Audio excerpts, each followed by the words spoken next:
I should have felt happy. 20 today. Legal, grown, whatever folks around here called it. But every time I laughed too loud or let myself forget, that red moon hanging low in the sky yanked me right back under. Happy birthday, Mira. Leora grinned, shoving a wilted bunch of wildflowers into my hands. I forced a smile, my cheeks aching from pretending.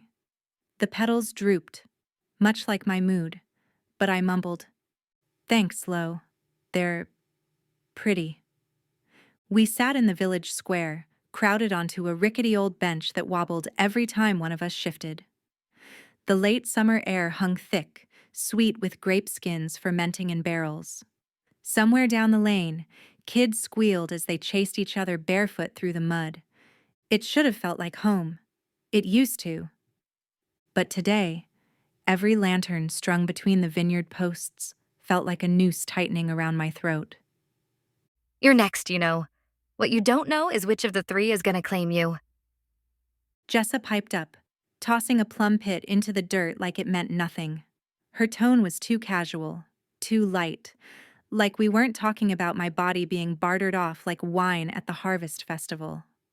My stomach clenched so hard I thought I'd be sick right there on my boots. "Gee, thanks for the reminder," I snapped, a little sharper than I meant. My fingers dug into the flowers until a thorn bit my palm. I welcomed the sting. Jessa shrugged, biting into another plum. Juice ran down her chin, sticky and red, looked too much like blood in this light. Leora leaned in closer, her voice dropping. Mira, you know I love you. But you can't keep acting like this ain't happening. The blood moon's only a week out. Her fingers curled around my wrist, firm. You gotta get ready. I yanked away, standing up too fast. The world tilted a little. "Ready? How do you get ready to be offered up like meat on a slab?" I'd rather run off with the miller's boy behind the granary than let those beasts touch me, I muttered, my voice raw. I regretted it as soon as it left my mouth. Too loud, too reckless. A couple of old men playing dice at the corner stiffened, their eyes flicking my way. I swallowed hard, my heart thudding. Leora's face paled. Mira, don't say that. You know what happened to Lysa. Oh, I knew. Everybody in Thornwick knew. The girl who dared defy the rules showed up not pure enough for the Alphas. They razed half the village that night. Folks still whispered about how she'd screamed, and worse, how she'd laughed like she'd gone mad. I shivered, pulling my shawl tighter even though the evening was warm. My fingers fumbled with the frayed edge, needing something to do. Jessa stood too, wiping her hands on her skirt. Look, we all wish things were different, but wishing don't change Vern's laws. You're the chosen this year. You get claimed and life goes on. Claimed. The word made my skin crawl. My mouth was dry. I glanced up, and sure enough, the moon was already starting to rise, big, swollen, and red as fresh blood. My heart kicked up a notch. "I gotta go," I mumbled, backing away from them. My chest felt too tight, like I couldn't catch a full breath. Leora called after me, but I didn't stop. My boots splashed through puddles as I hurried down the muddy lane, past shuttered windows and the smell of roasting meat that turned my stomach. It was the full moon, and Mama had laid out the dress on my cot again. White silk, fine lace at the hem, slid up high enough to make me feel like my whole self was on display. My pulse pounded in my ears.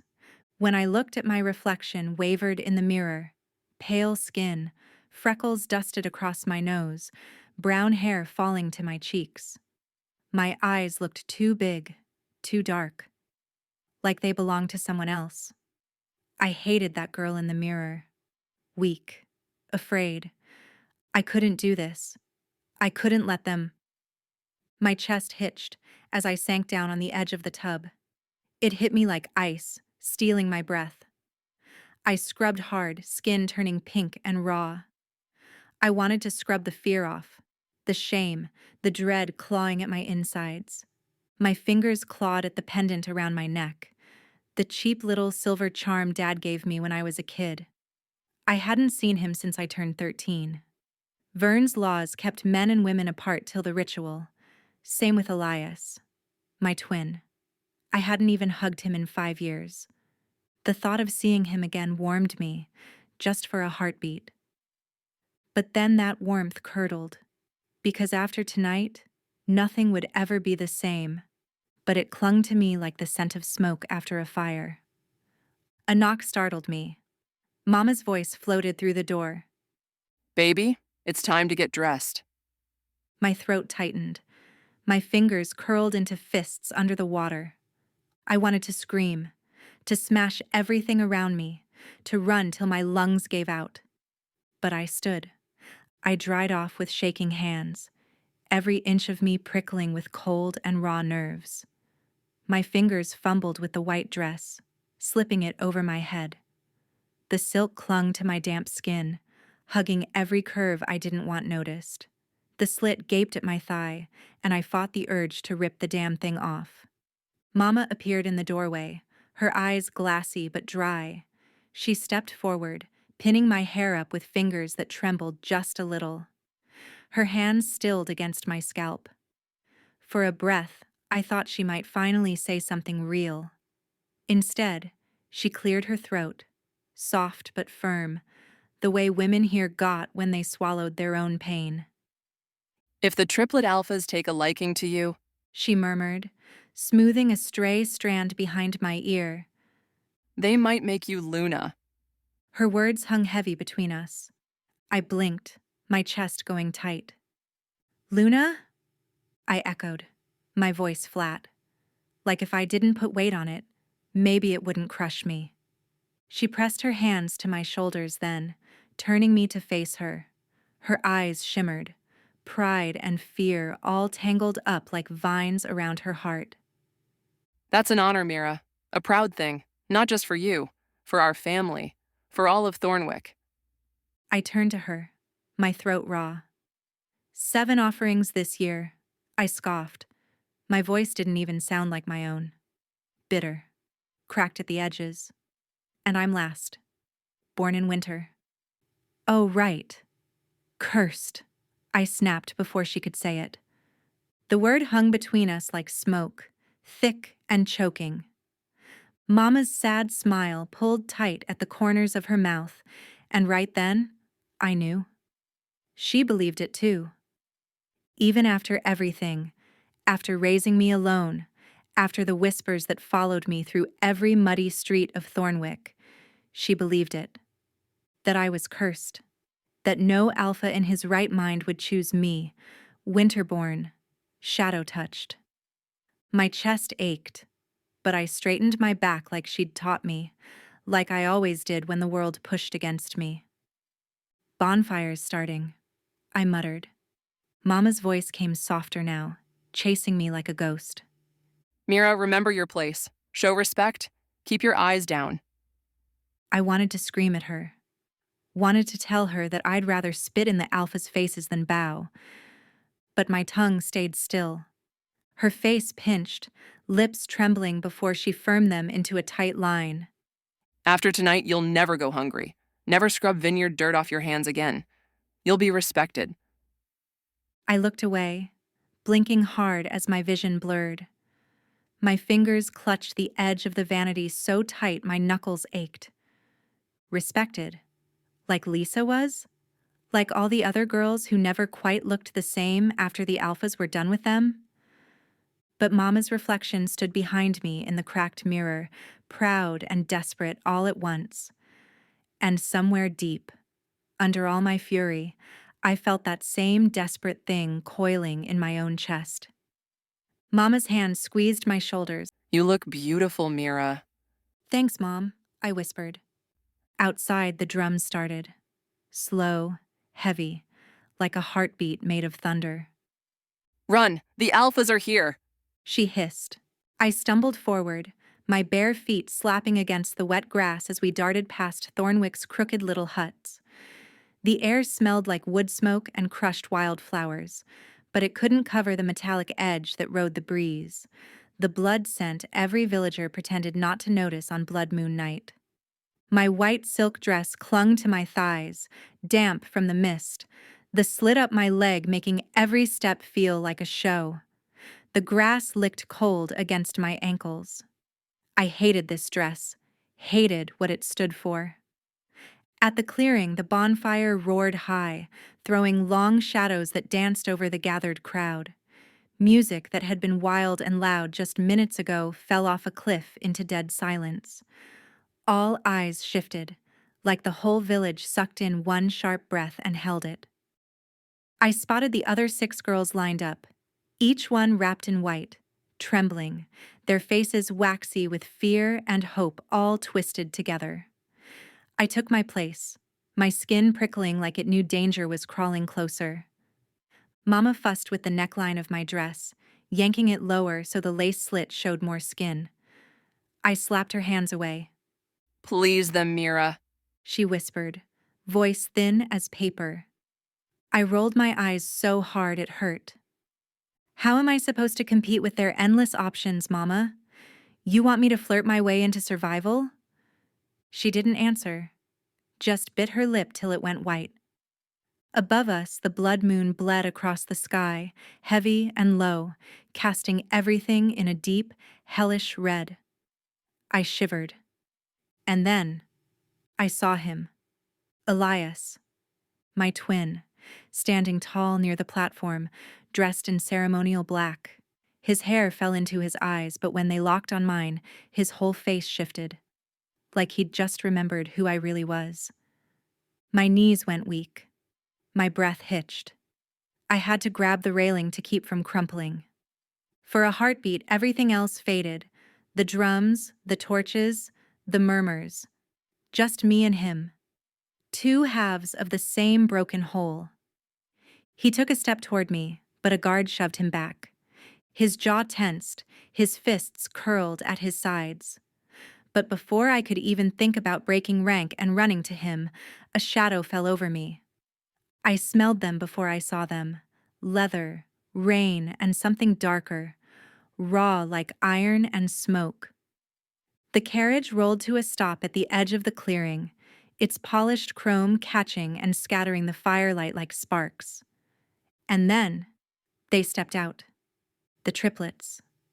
The ALPHAS. 7 feet of raw dominance, each of them dressed in black suits that made them look less like men and more like wolves in human skin. Caspian was the first my eyes locked on. His dark hair was slicked back, precise and sharp, like every inch of him was controlled. But his green eyes, they were wild, bright and cutting, like spring leaves caught in a storm. Tattoos curled along the edge of his open shirt, swirling lines that hinted at plains, woods, and distant coasts. His shoulders were broad enough to block out the moon itself.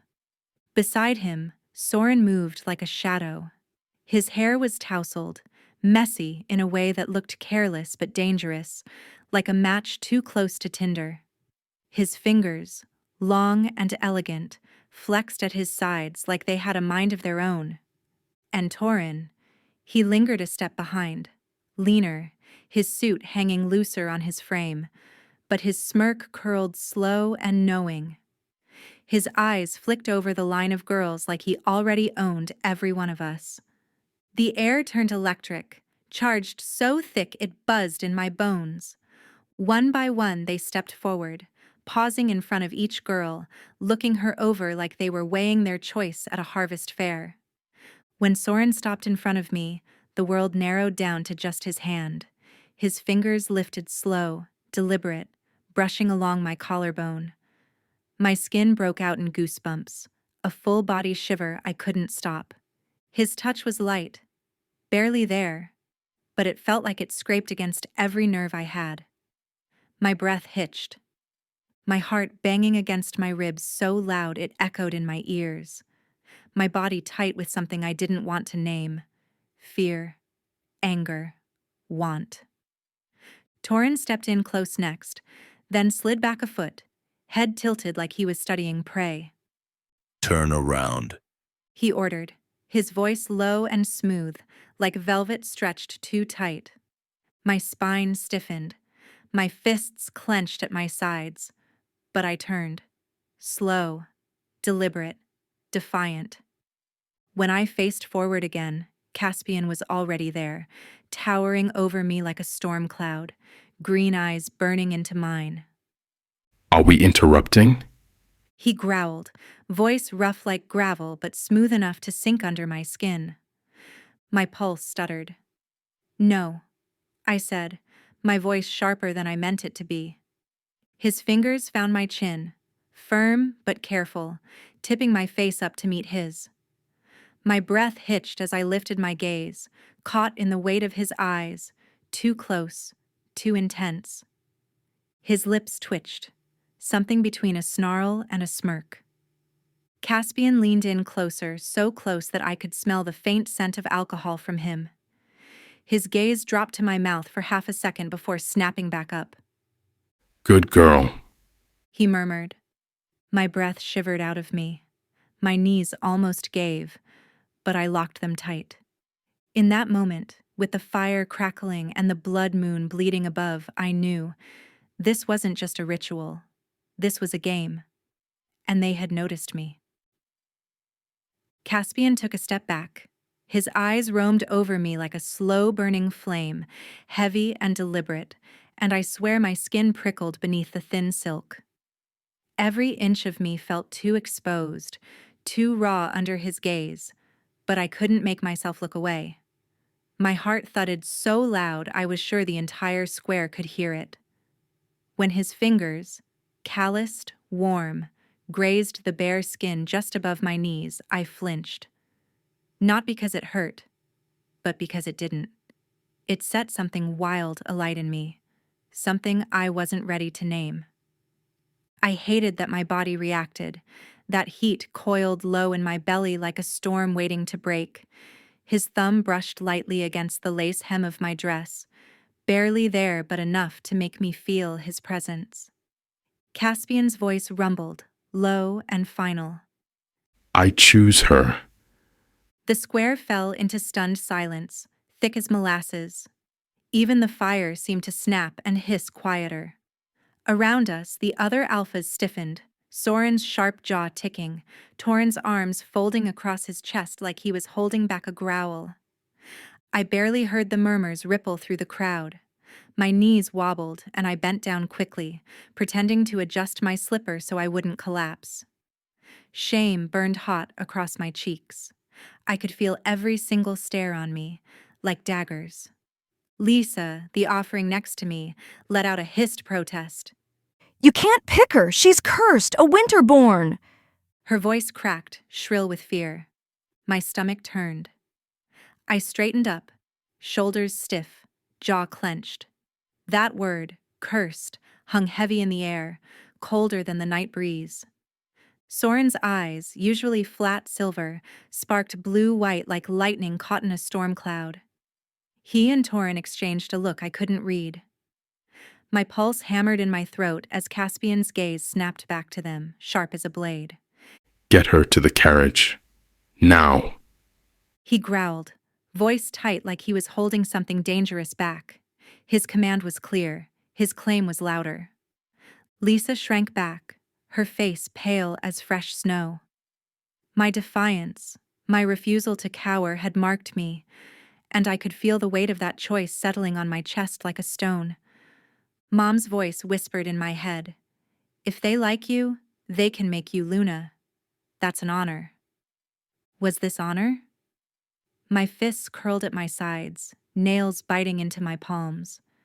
Soren stepped forward, his lean frame all sharp lines and restless energy, but it was Torin, taller, broader, who actually moved to herd me toward the waiting carriage parked just beyond the bonfire. His hand ghosted at the small of my back, barely touching, yet my body went rigid like he'd shoved me.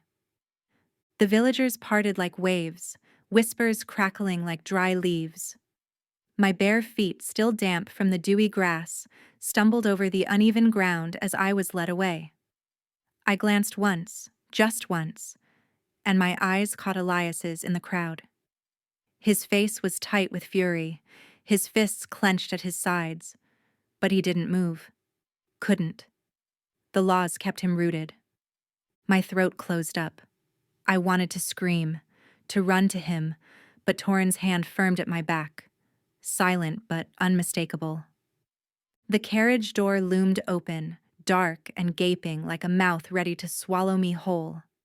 Caspian was already there, standing beside it, his towering form backlit by the bonfire's red glow. His green eyes pierced through the shadows, locking onto me with an intensity that made my breath stutter. Get in. He said, softer now, but no less commanding. I hesitated, my chest heaving. This wasn't just a ride. It was a line I was about to cross, one I could never come back from. My fingers shook as I gathered the slippery silk of my dress, careful not to trip, and slid into the seat. The leather was cool against my skin, but my face felt like it was burning. The door shut with a solid thump, cutting off the noise of the crowd like a curtain falling. In the silence, I could hear the sharp inhale I took, could feel the tremble in my hands as I fisted them in my lap. Soren and Torin sat on either side of me, their thighs pressing against mine, close enough to make my skin hum with awareness. Caspian slid in front of me, too close in the confined space. Lysa was beside him, practically folded into herself, her hands clenched so tight in her lap I could see her knuckles go white. She didn't look at me. I didn't blame her. I kept my gaze glued to the window, watching the flicker of firelight dance across the glass. But I felt him watching me, felt it low and tight in my belly. My skin prickled wherever Caspian's gaze lingered, like a touch I couldn't see, but couldn't ignore. Every bump in the road sent a jolt through me, and I couldn't tell if it was the chill in the air or the heat burning inside me that made me shiver. I tugged at the hem, trying to cover my knees, but Soren's big, calloused hand settled lightly over mine, his thumb tracing lazy circles that made my breath hitch. Caspian's green eyes pinned me in place, sharp as broken glass and just as dangerous. His glare burned hotter with every mile. Name, He barked, his voice rough, like gravel under boots. I met his stare head-on, even though my heart was beating like a drum in my chest. Mira Katerina Elise Varnholt. His nostrils flared. mine. He growled, the word low and raw like it was ripped from somewhere deep. Something inside me snapped. Maybe it was fear. Maybe it was fury. I leaned back, letting my head rest against the cool window, but I kept my eyes on him. I don't know, I said, my voice sweet as honey but laced with steel. The air went thick, heavy, like we were all waiting for the sky to crack open. Caspian moved so fast I barely had time to squeak. One big hand wrapped around my wrist, yanking me across the seat and straight onto his lap. My chest collided with his, my breath knocked clean out of me. His other hand slid to the back of my neck, holding me in place. His scent hit me then. Alcohol and something darker that made my stomach twist. His mouth was inches from mine, his breath warm on my lips. My body went taut, every nerve ending lighting up like fireworks on the 4th of July. You really want to play with fire, little winter girl? He rasped, his voice so low it made my toes curl. I swallowed hard, my pulse a wild thing in my throat. Don't mess with me, I spat, though my voice wobbled at the end. I shifted on his lap, not to tempt him, but God, it felt like temptation, and his grip tightened on the back of my neck, just shy of too much. His thumb brushed the hollow of my throat, and my whole body went still. Stop challenging me. He muttered, his lips ghosting over the corner of my mouth. The threat in his tone tangled with something else, something that made my insides melt. Out of the corner of my eye, I caught Torin leaning forward, his dark eyes flicking between us like he was sizing up a fight. Easy, Cass. He warned, his voice dry as desert heat. We're almost there. Save it. Soren sighed and dragged his hand from mine. She's testing your limits. Soren muttered, his hand running through his messy blonde hair. Newborn defiance. Let her cool off before she gets herself burned. Caspian didn't respond. His eyes stayed locked on mine. The green in them seemed to swirl, like a storm gathering. My heart pounded so loud I was sure everyone in the carriage could hear it. I swallowed hard, my throat dry as dust. "I'm not afraid of you," I whispered, though the quiver in my voice betrayed me. His mouth curved, just barely. Not quite a smile, more like the ghost of one. You should be. The car jolted as we turned onto a smoother road. I caught a glimpse of the skyline through the window. Dusk spire. Black spires cutting up into the sky, their tips glowing faintly under the blood moon. The sight punched the air right out of my lungs. I wasn't in Thornwick anymore. Each turn of the axle a countdown I could feel in my bones. My heart thudded loud enough I wondered if Caspian could hear it with those sharp alpha ears of his. I shifted again, trying to slide off Caspian's lap, but he wouldn't let me go. His hand stayed firm, not hurting, but making sure I knew. I wasn't in charge here. You're mine now, Winter Girl. He murmured, voice rough with something I didn't want to name. You'll learn. I clenched my jaw, blinking back the sudden sting in my eyes. Damn it. I wasn't going to cry in front of them. Not now.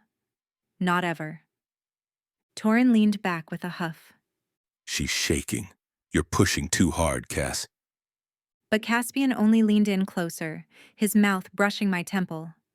Good. Let her shake. Fear keeps them alive. His words stung. Worse because they weren't entirely wrong. But even through my trembling, my body betrayed me. Heat pooled low, my skin prickling where his breath touched me. I hated it, and I craved it all at once. Lisa whimpered beside him, shrinking further into her seat. Soren's hand fell to hers, his touch light but firm. Easy. He murmured, voice softer now. You're safe. Safe.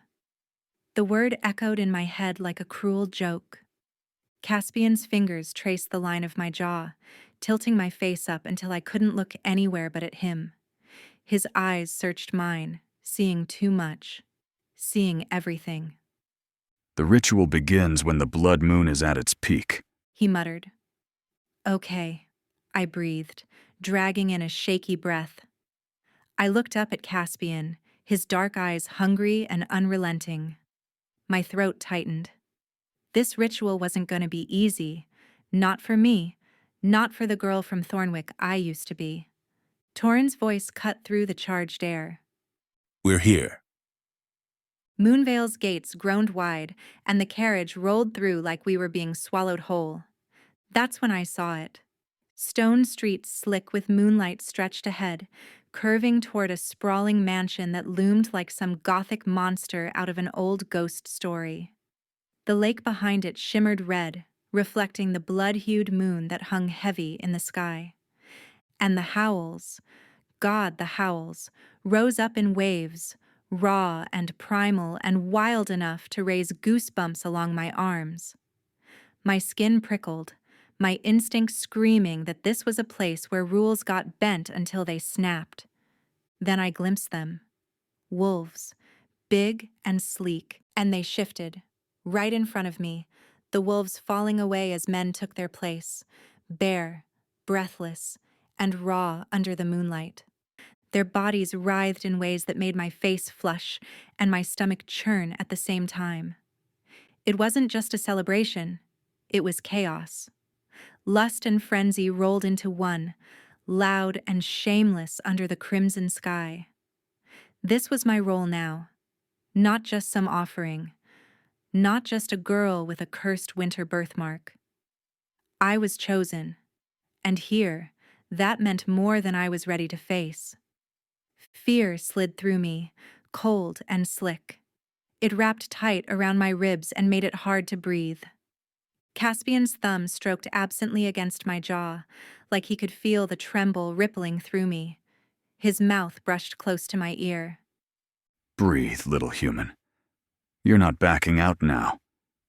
His words were rough, but there was something else there too. Something gentler that made my traitorous body lean in closer even as my mind screamed to bolt. The carriage stopped in front of the mansion's wide stone steps. The doors yawned open, Caspian's grip eased, and I slipped off his lap, stepping out of the carriage. My shoes clicked against the polished floor, every sound echoing too loud in the vast space. Wolf statues flanked the entryway, huge and snarling, eyes carved from blood-red gems that seemed to glint as I passed. It couldn't have been more different from home. Thornwick, with its dirt paths and wooden porches, suddenly felt like some distant memory I couldn't touch. This place? It smelled of power and old money, of rituals soaked in blood and tradition too ancient to question. Caspian's hand settled firm on the small of my back, guiding me forward like I might run if he let go. And maybe I would have. Soren and Torin trailed close behind, their voices low as they murmured to each other in that clipped Alpha shorthand. Lisa moved like a ghost, head down, shoulders hunched like she could disappear if she made herself small enough. I envied her, for just a second, because standing here, in this mansion that reeked of dominance and raw hunger, I couldn't make myself small. I was the center of it now, marked, claimed. Every eye in the room would turn when the ritual began, and I would have to stand in the blaze of it.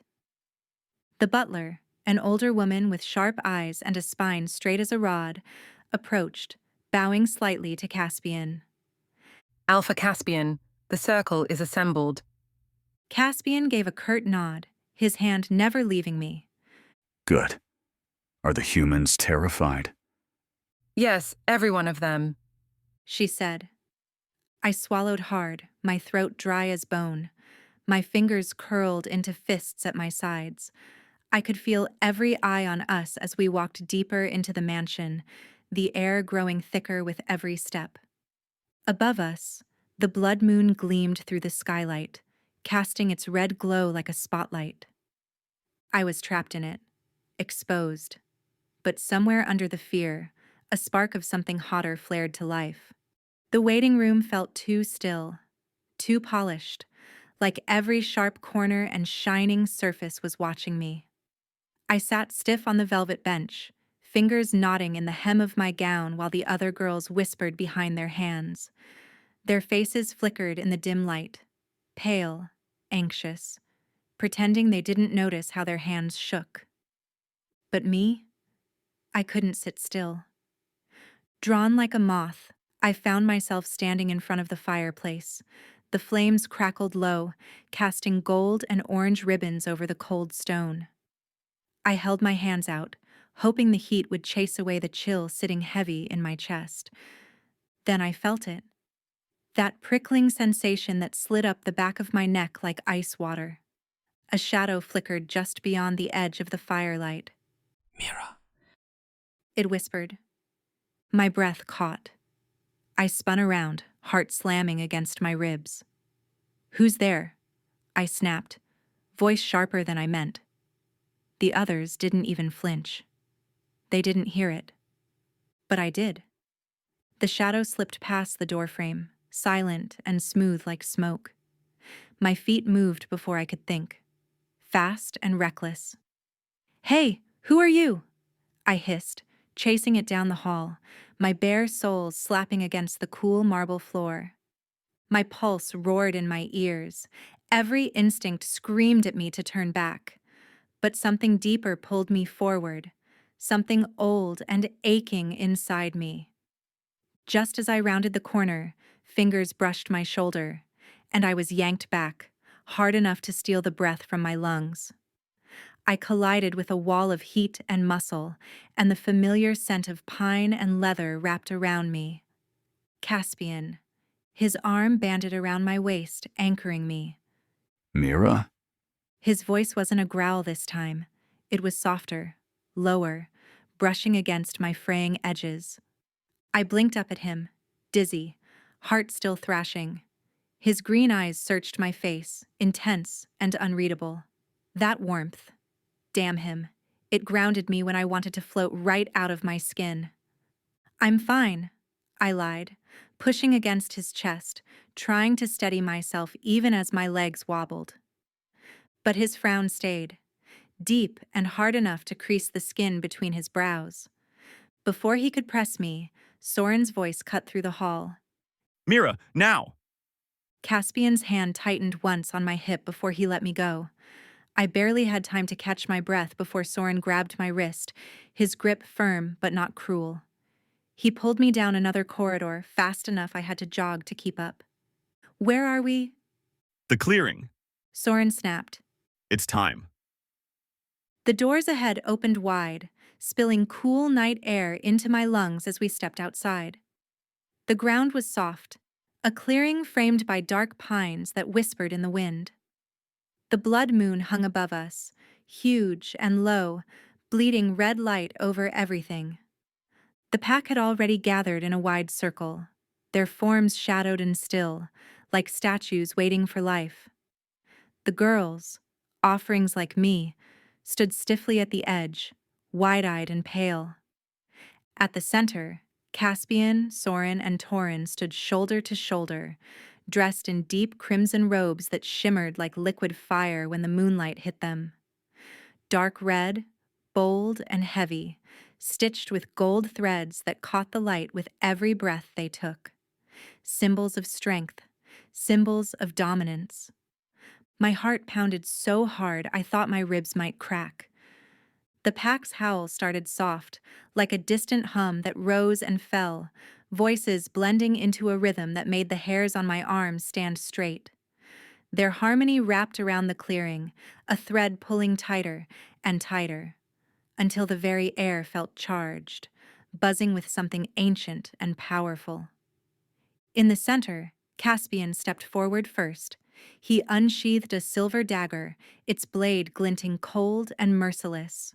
Without hesitation, he pricked his palm, crimson welling bright against the silver. He didn't flinch. Soren followed, then Torin, each slicing their palms, their blood mingling as they pressed them together, hands joined in a vow older than any of us. Their mingled essence dripped slow into the chalice below, a vessel carved from moonstone that caught the red drops and glowed faintly, like it was waking up. Caspian's voice rang out, low but commanding. Join hands. All of you. The girls shuffled forward, their eyes wide and shining with fear. My own feet felt stuck. But Soren's sharp glance had me moving, forcing my fingers to lace with the girl beside me. Her skin was ice cold. We formed the circle, hands clasped, breaths shallow. The chalice in the center pulsed faintly now, light rippling outward, brushing against our skin like a soft wind. Then it hit. One by one, the girls' knees buckled.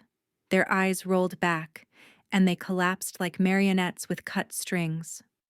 Soft thuds filled the clearing as every single offering dropped unconscious. Except me. I was still standing, breathing hard, heart hammering against my ribs like it was trying to break free. All eyes turned toward me. Caspian's gaze locked on mine, sharp and dark, with something that looked too much like hunger. Soren's lips parted in surprise, his icy blue gaze flicking from me to the moon above. Torin was the first to speak, voice hoarse.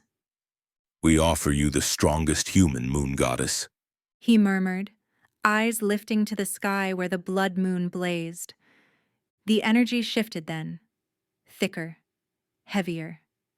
It wrapped around my chest, but I stayed upright, fists clenched at my sides. The elder stepped forward, an old woman with silver hair braided down her back.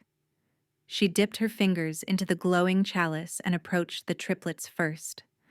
Her touch was light but sure as she anointed each of their foreheads with the glowing liquid, her voice a soft chant I couldn't quite catch.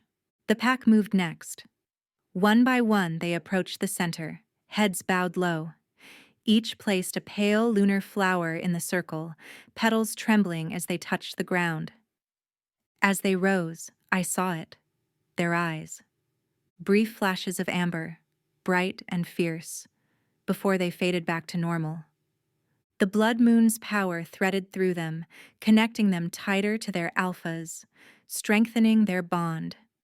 And through it all, I stood in the middle of it, the only human still breathing and awake. My skin buzzed with electricity, my pulse raced, and deep inside, something dark and powerful unfurled, stretching like it had been asleep too long. I wasn't just standing here because of chance. I was meant to survive this. And judging by the way Caspian's lips curved into a slow, dangerous smile, he knew it too. The girls woke up one by one, soft gasps filling the clearing like the wind shifting through dry leaves. Soldiers in deep gray lined up in crisp formation, their silver armbands catching the glow from the chalice that still pulsed faintly on the altar. One by one they gestured the girls forward, like lambs down a gilded path. I felt my legs move before my brain caught up, following the current of silk and whispers toward the mansion's grand dining hall. And grand barely touched it. Chandeliers dripping with crystals threw golden light over dark wood panels and long tables set with silver and bone china. Laughter bounced off the walls, rich and easy, like none of them had nearly passed out under a blood moon minutes ago. Plates clattered. Roasted meats steamed on platters. Goblets sparkled red like garnets under the candle glow. But I wasn't hungry. I slid into a seat at the end of one table, stiff-backed and silent, my eyes flicking to the corners where shadows twisted. My shadows. I could feel them moving before I even turned my head. Cold slipped over my skin like a ghost's breath. I shivered and rubbed at my arms. Stop looking like that, I muttered to myself. Stop acting like prey. Torrin's voice cut through the din, clear and commanding. He stood at the center of the hall, broad shoulders squared in his dark red ceremonial jacket. The color of fire, of alpha power. His blonde hair was a tousled halo in the light. You have done well in the ritual, He announced, his voice rolling through the room like distant thunder. This is your prize. Eat, drink, laugh, enjoy. And then our next ritual is marking. The hall erupted into cheers. Forks raised, goblets clinked, and I swear someone howled, sharp and wild. My stomach twisted. I felt him before I saw him. Caspian's presence slammed into me like a wave crashing against rock, heavy, hot, unyielding.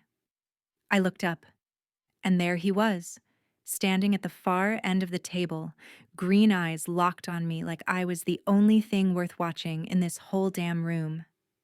Soren and Torrin flanked him, but it was Caspian's glare that pinned me. You're not eating. Caspian said, voice low but sharp enough to cut glass. I'm not hungry, I shot back, lifting my chin. My voice sounded steadier than I felt, but my fingers gripped the linen napkin like a lifeline. His gaze dropped, flicking to my hands, to the way my shoulders tensed. Still fighting me. He murmured, almost amused. I swallowed hard. Why should I make this easy for you? That pulled a low chuckle from Torrin as he crossed the space, all predator grace and quiet power. I like you. He murmured, leaning in, palms braced flat on the table. His eyes shimmered with that strange blue-white glow that made my skin prickle. You're standing in our territory. Challenging the alphas themselves. Bold move. Brave too. Soren's voice was quieter but no less sharp. He stepped closer, fingers brushing the back of my chair like a silent warning. You felt it, didn't you? The power, the shadows. That wasn't normal, Mira. No human stands through that ritual awake. Heat climbed my throat. I hated the way they looked at me, like I was something rare, something dangerous, like I wasn't just a girl anymore. I don't know what you're talking about, I snapped, though my pulse betrayed me, hammering against my ribs. Caspian's jaw ticked. He moved fast, too fast, hands landing on the arms of my chair and caging me in. His scent hit me first, smoke, alcohol, and something darker underneath, like the earth after rain. His face was so close I could see the faint scar that cut through his left brow. Tell me, Mira, who are you, really? Who sired you? I don't... My breath hitched. My heart stuttered. I don't know. I swear. And for the first time, I saw it. The crack in Caspian's armor. The flicker of frustration tangled with something else. Something raw and vulnerable.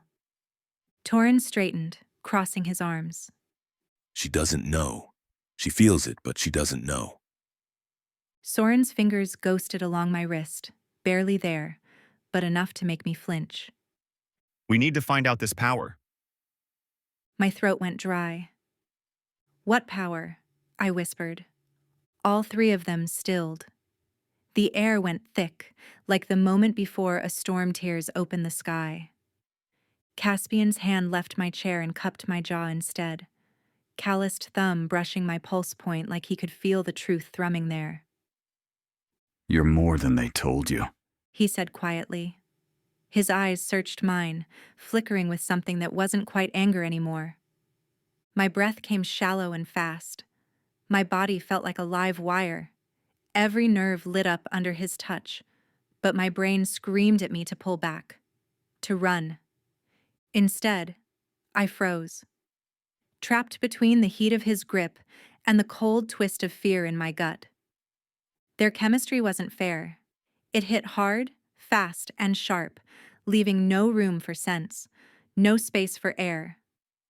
I jerked my head away, breaking his hold. Get your hands off me. Caspian's eyes darkened, his jaw flexing. You're still fighting me. Damn right I am. My voice shook, but I forced the words out anyway. I won't just roll over because you growl and glare. I'm not one of your wolves. For a beat, the room felt like it held its breath. Then Sorens laughed, short and sharp. Too much fire for a cursed winter girl. But Caspian, he didn't laugh. He leaned in again, so close I could feel the heat of his breath against my cheek. His voice dropped to a dangerous murmur. Keep fighting, Mira. It makes the claiming sweeter. My pulse tripped. My cheeks burned. And I hated the way my body reacted. Heat coiling low in my chest like I wanted him to keep pushing, keep challenging. I wanted to slap him. I wanted to kiss him. God help me, I wanted both. But before I could do either, Torin's hand clamped down on Caspian's shoulder. She's not yours alone to claim, Caspian. He said, eyes flickering gold in the candlelight. We three will claim her, because she's powerful, even when she doesn't know how. The weight of his words hit me square in the chest. My breath shuddered out as Caspian's eyes snapped back to mine. There was something raw there, dark and possessive, before he looked away, his jaw locking tight. He stepped back then, gave me space. Space I wasn't sure I wanted anymore. My hands were shaking when I pushed away from the table, knocking my chair back with a scrape that made the room pause for half a second.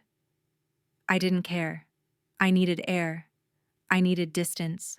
I needed out of this chokehold of fear and want twisting up inside me. Later, after the laughter dulled and the food grew cold, I was led down the hall. My boots clicked against marble floors, every step echoing too loud in my ears. The servant, silent, eyes lowered, opened a door and gestured me in. The waiting room smelled like old wood and lavender, though the sweet scent did nothing to calm the knot twisting in my stomach. I knew what came next. Marking, biting, the claiming they'd all whispered about like it was holy and terrifying in the same breath. I sat stiffly on the velvet settee, hands clenched so tight in my lap my knuckles had gone white. Around me, the other girls whispered, nervous laughter, shaky breaths, the faint click of heels against the polished stone floor. Lisa sat across from me, her face pale as bone, her eyes darting toward the heavy oak doors like she might bolt if given half a chance. I couldn't blame her. I wasn't so sure I wouldn't do the same. The door creaked open. Soren's voice boomed, smooth but commanding. Next. Another girl rose on wobbly legs, clutching her wrap tighter around her trembling frame as Torin appeared at her side, flashing that too-sharp smile. They whisked her away, leaving the room colder with every soul they claimed. Caspian stood in the doorway. I felt the weight of his stare like a brand on my skin. He hadn't moved from his post by the marble fireplace, arms folded across that broad chest, eyes dark and locked. On me. Soren's voice rang again, his gaze darting between me and Caspian. Caspian, why aren't you marking any girl? The question cracked through the tense air like a whip. Caspian didn't so much as flinch. His voice was low, rough, final. I will. His gaze didn't shift, not for a second, not off me. Heat flooded my cheeks even as my gut twisted. I hated that I felt it, that curl of warmth in my belly, tight and unwelcome. I wanted to look away. Couldn't. The last girl was taken, her soft whimpers swallowed by the heavy doors closing behind her. And then, I was alone. Just me, and them. Soren and Torin reappeared in the doorway, their shirts wrinkled, their eyes still gleaming with the blood moon's fire. All done? Torin announced, his grin lazy as he wiped a streak of something red from his lip. Markings complete. They turned, in eerie unison, to look at me. All three of them. Without a word, they left, leaving me with my own heartbeat and the distant howls outside. A maid appeared, young, doe-eyed, and silent. She gestured for me to rise, her hand trembling slightly even though her face stayed blank. I followed her. My bare feet barely made a sound on the cool marble floor as I was led down a gilded hallway, every inch dripping with gold and crimson and carvings of wolves snarling from the walls. She opened a grand door and I stepped inside. Wait here! The Alphas should be here any minute now. I looked around. The room was beautiful. Or it would have been, if my skin wasn't crawling and my throat wasn't so dry. Velvet drapes spilled like blood down the walls. Candles flickered in iron sconces, casting golden light over the silk-covered bed that looked far too big and far too soft for what waited. But I couldn't feel any of it. Couldn't see the beauty. Only the cage. I wrapped my arms around myself, fighting the tremble in my hands. The door creaked again. Soren. He stepped inside with slow, deliberate steps, shutting the door behind him with a soft click that echoed in my ears. His golden eyes found mine, unreadable but sharp. Are you ready? He asked, voice low, almost gentle. My throat bobbed as I swallowed hard. I nodded. He crossed the room in 3 long strides, and before I could blink, his arms wrapped around me, tight, unyielding, wrapping me in heat and scent, and the terrifying power that radiated off him in waves. His lips found mine, hungry, demanding. His kiss stole the breath from my lungs, his mouth moving like he wanted to devour every ounce of my defiance. I should have pushed him away. I should have fought. But my knees went weak, and my fists just tangled in the front of his shirt instead, holding on like I was drowning. His hand slid up, cupping my face before trailing down to my shoulders. With one slow, deliberate tug, he slid the thin gown from my shoulder, baring the skin of my neck to the candlelight. My breath hitched. Every nerve ending flared to life. His lips ghosted over my throat then. His teeth sank in. White-hot pain exploded through me. I bit down on a scream, my body jerking against his iron grip. It felt like fire licked through my veins, searing, claiming. But I didn't cry out. Not once. Even as my vision blurred and my knees buckled. Soren's hand tangled in my hair, his fingers threading through, trying to calm me down even as his bite burned deep. When he finally pulled back, his breathing was ragged, his mouth wet with crimson. His golden eyes were wide, shocked almost. You didn't scream. He muttered, voice rough around the edges. His fingers tightened in my hair. You're hiding something. I sucked in a shuddering breath, my throat raw. Think what you want, I spat, though my voice trembled. Soren's eyes narrowed, his stare raking over my face like he could peel back my skin and see whatever secret I buried. For a long, taut beat, neither of us moved. His chest heaved. Mine shook. Then, with a final look that made my stomach twist in knots, he released me, turned, left.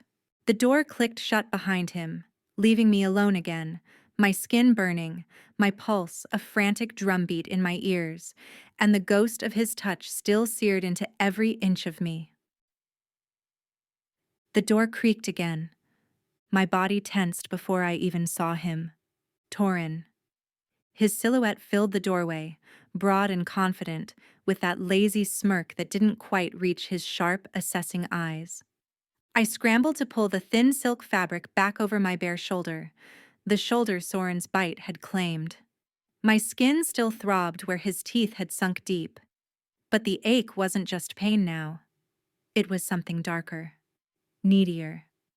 Torin's gaze flicked down, catching my fumbling hands. His smirk deepened, slow and sure. No use covering up now, Winter Girl. He drawled, voice thick as honey but with an edge that made my pulse trip. I swallowed hard. My throat felt raw, my heart beating so loud it rattled my ribs. He stepped inside, closing the door behind him with a soft thud that seemed to seal my fate.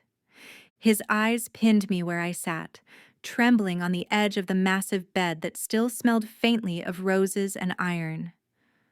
Where did he mark you? Torin asked, voice lower now, rougher.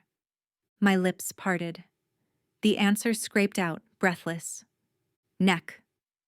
Torin's gaze darkened, his nostrils flared just a little. And then he moved. 1 step, 2, until he was towering over me, so close I could feel the heat radiating off his skin. His hands came up, not touching yet, but caging me in, braced on either side of my head against the headboard. His scent crashed over me, warm and wild, like cedar smoke and storm winds. I couldn't move, could barely breathe. My walls, the ones I'd built stone by stone since the moment I'd been dragged into this world, shook so hard they cracked. Torin's head dipped lower, his lips hovering just above mine. His breath was hot and sweet, laced with wine and hunger. You're fighting it. He murmured. His lips ghosted over my cheek, then lower, skimming the sensitive skin of my throat. But your body's already surrendering, Mira. A shiver shot through me, unbidden. God help me, I hated that he was right. When his hands finally touched me, they weren't rough. One slid to my thigh, fingertips trailing lightly, sending a jolt of heat that made my breath hitch. His palm pressed against the bare skin there, steady and warm. My whole body clenched tight like a bow pulled to snapping. Torin's mouth found my collarbone, lips soft at first, then his teeth grazed the spot. A warning. I gasped, fingers twisting in the sheets beneath me. My body arched toward him without my permission, And then, pain. Sharp and sudden as his bite tore through my skin. Fire flooded my veins. My back bowed off the bed, a strangled sound tearing from my throat. Not a scream. Not quite. More like a broken groan that I bit down before it could escape fully. His hands tangled in my hair, gentle even as his bite seared. Easy. He murmured against my skin, voice thick and strained like he was barely holding himself together. Just a little longer. The pain blurred into something else, hot and aching and raw. My pulse pounded everywhere at once, and my nails dug deep into the blankets to anchor myself. When Torin finally lifted his head, his chest heaved like he'd run a mile. His lips were slick, his eyes dark gold and wild. Torin's hand brushed my cheek, too soft, too tender for the chaos he'd just unleashed. His thumb lingered at the corner of my mouth, and his gaze dropped there for a heartbeat too long. But then he pulled back, straightened, cleared his throat like he needed to remind himself of something important. He didn't say a word as he turned and walked away, leaving the room in heavy silence. The door shut behind him, and I was left trembling, alone, marked, burning with something I couldn't name but couldn't smother. My hands cupped my chest, trying to steady the riot inside me. My walls I'd built so high, they were cracking, and then the last thread of restraint shattered when I saw him. Caspian stood there, broad shoulders shadowed by the golden light spilling from the chandelier, his dark eyes dragging over every inch of me, sharp, possessive, hungry. My heart slammed against my ribs. I shot to my feet before I could stop myself, the silk hem of my gown brushing my bare ankles. My whole body felt stretched thin, wound tight from everything. Soren's mark still burning faint on my neck, Torin's touch still ghosting along my skin, and this unbearable heat curling in my chest every time Caspian so much as looked at me. His steps were slow, deliberate. The wood floors creaked under his boots as he crossed the space, closing the distance until the only thing between us was my shallow breath. Does it hurt? His voice was low, rough, like gravel over velvet. I blinked, my throat dry. What? The markings. He clarified, gaze flicking to the side of my neck where the ache still pulsed. I swallowed hard and gave a small nod, even though pain was only part of what I felt. His jaw clenched.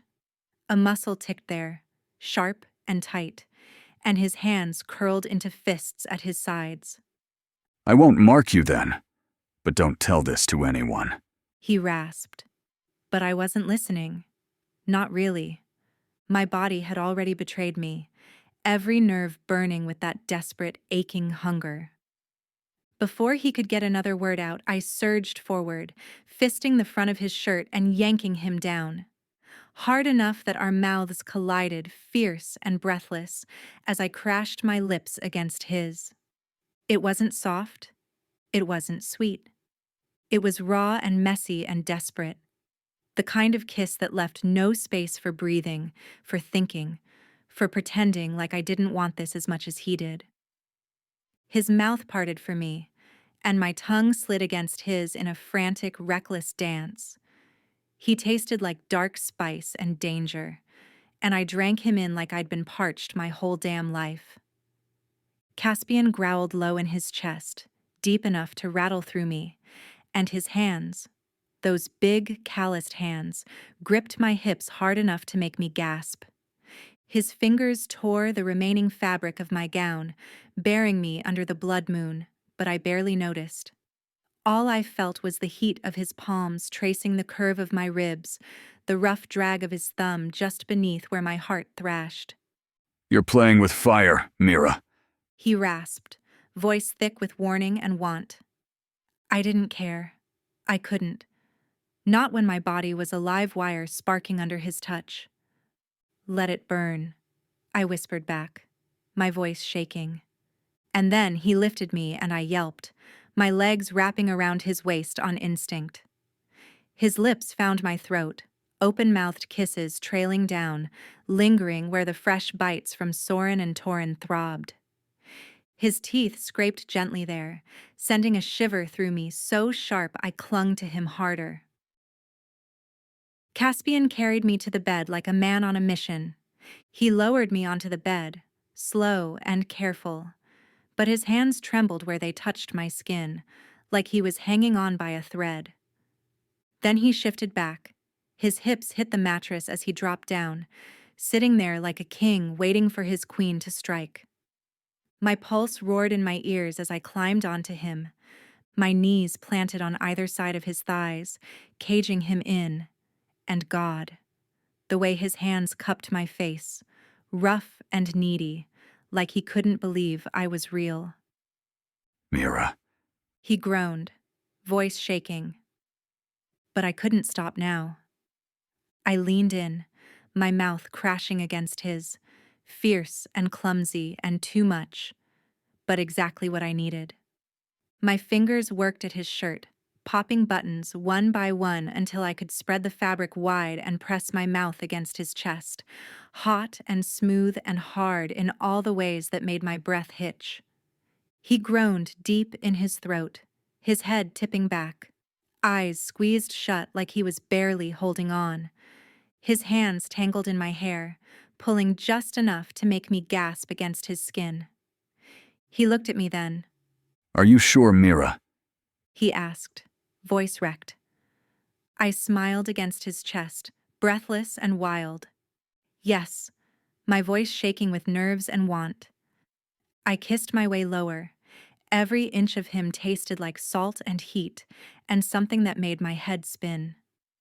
When I felt his breath hitch, I looked up through my lashes, and the way he stared down at me, like I was both salvation and destruction wrapped up in one trembling body. Slowly, so damn slowly, I shifted my hips, lowering myself until I could feel every inch of him through the thin barrier between us. Mira. He groaned my name like a prayer and a curse all at once. His thumbs brushed circles against my skin, trying to soothe me, but his grip betrayed him. Too tight, too desperate. I bit my lip, every nerve in my body lighting up like I'd touched fire. My breath shuddered as I pushed against him, slow and testing, and his answering growl made heat pool low in my belly. His hands moved, one sliding up to cup the back of my neck, the other tightening around my hip, guiding me as I found a rhythm that made stars explode behind my eyes. My movements became frantic and desperate with every passing second. Every movement was a battle between too much and not enough. Every brush of skin against skin sent another crack through my walls until I wasn't sure if I was breathing or drowning. His thumb brushed my bottom lip, swollen and bruised from his kisses. His gaze flickered down, then back up, fierce and pained. I trembled, caught between the storm of what we were doing and the storm of what we meant, but we didn't stop until the exhaustion took over us. Wrapped in Caspian's arms, I stared out the window, my chest tight. I didn't know what came next, didn't know what kind of storm I'd just unleashed by giving in to him. His breath warm at the curve of my neck, his chest rising steady against my back. It should have been enough to quiet the storm inside me, but even tangled in his hold, something itched under my skin, something sharp and cold. Like the air had shifted and I was the only one who noticed. That's when I heard it. A whisper, barely a breath.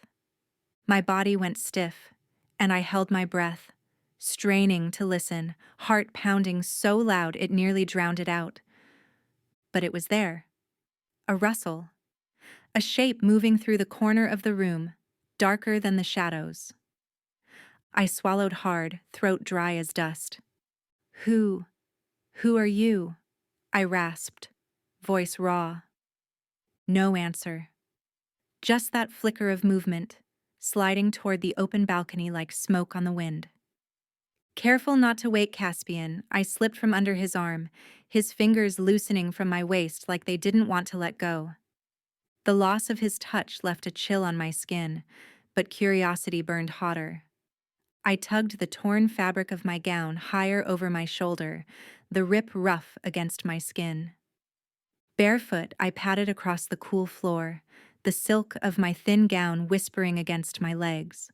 The moonlight painted silver streaks across the marble, and my heart kicked harder the farther I got from that bed.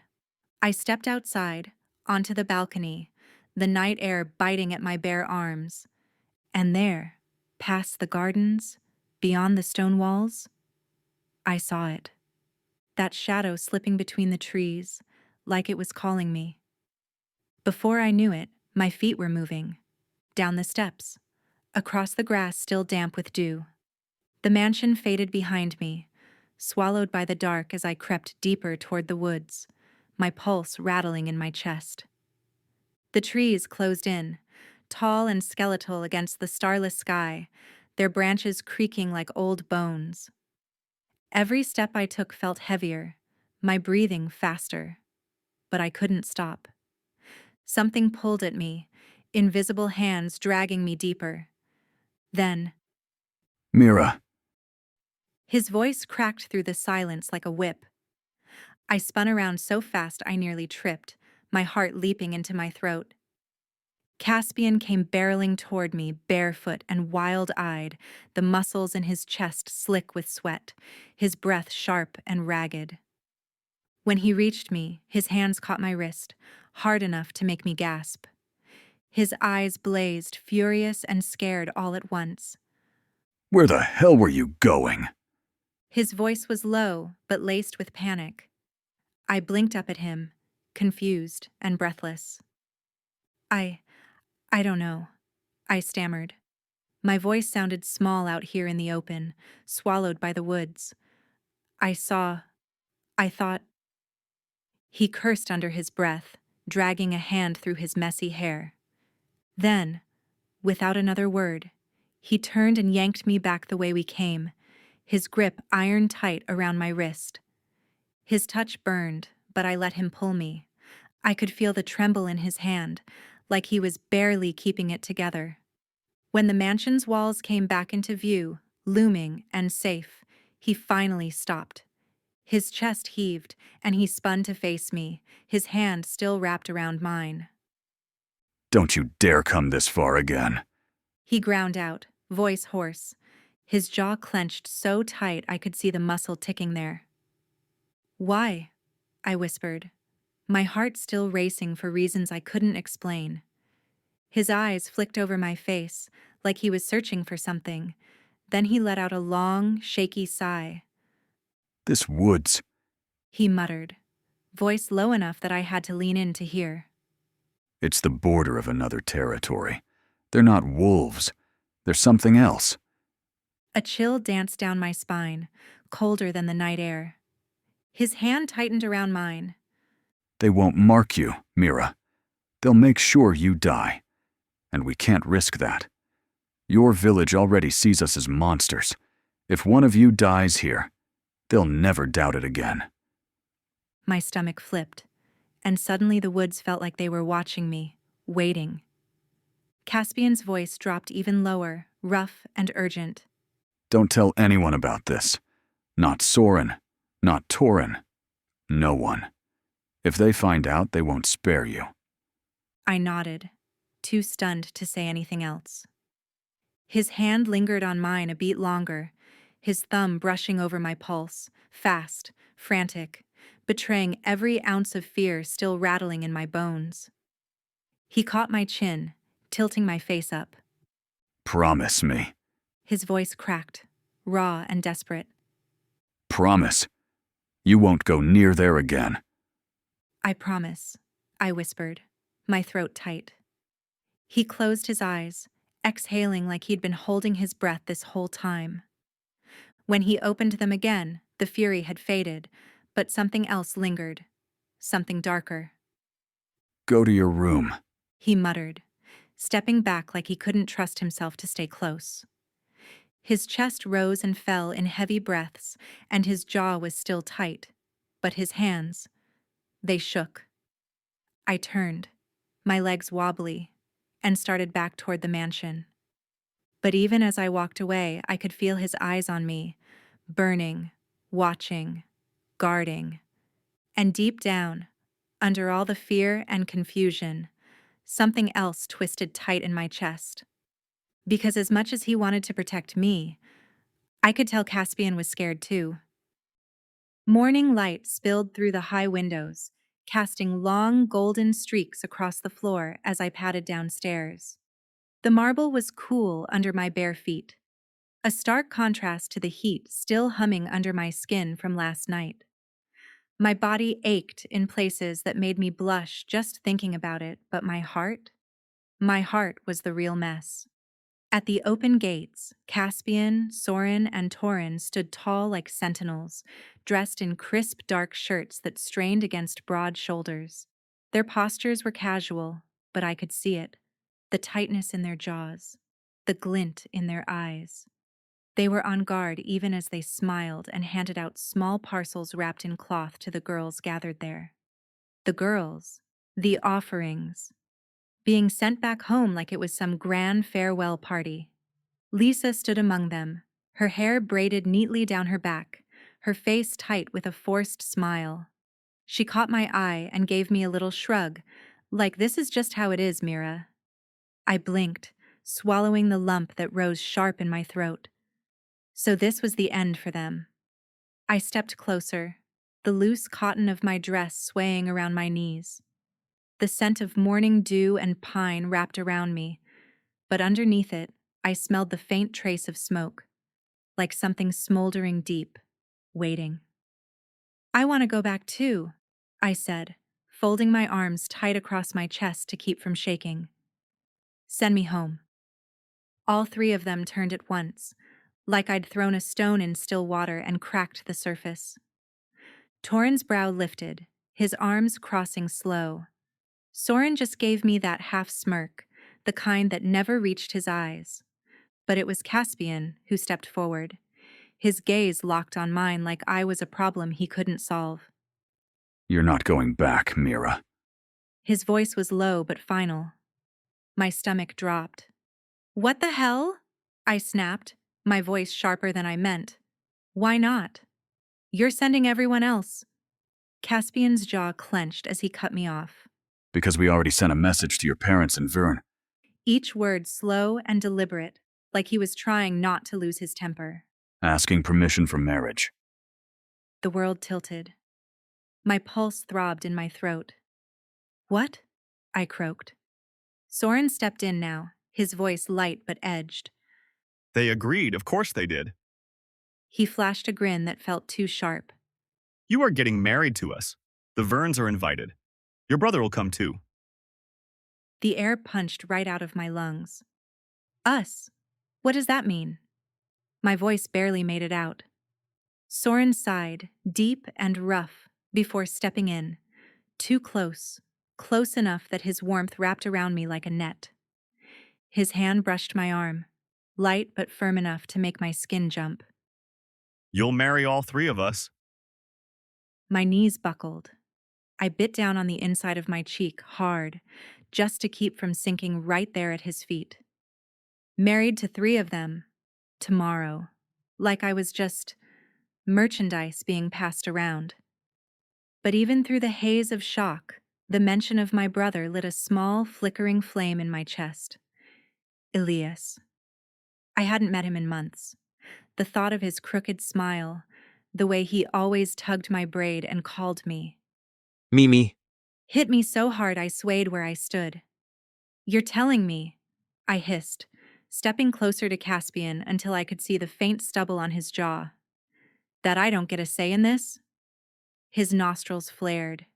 He glanced away for half a second before his eyes snapped back to mine, stormy and dark.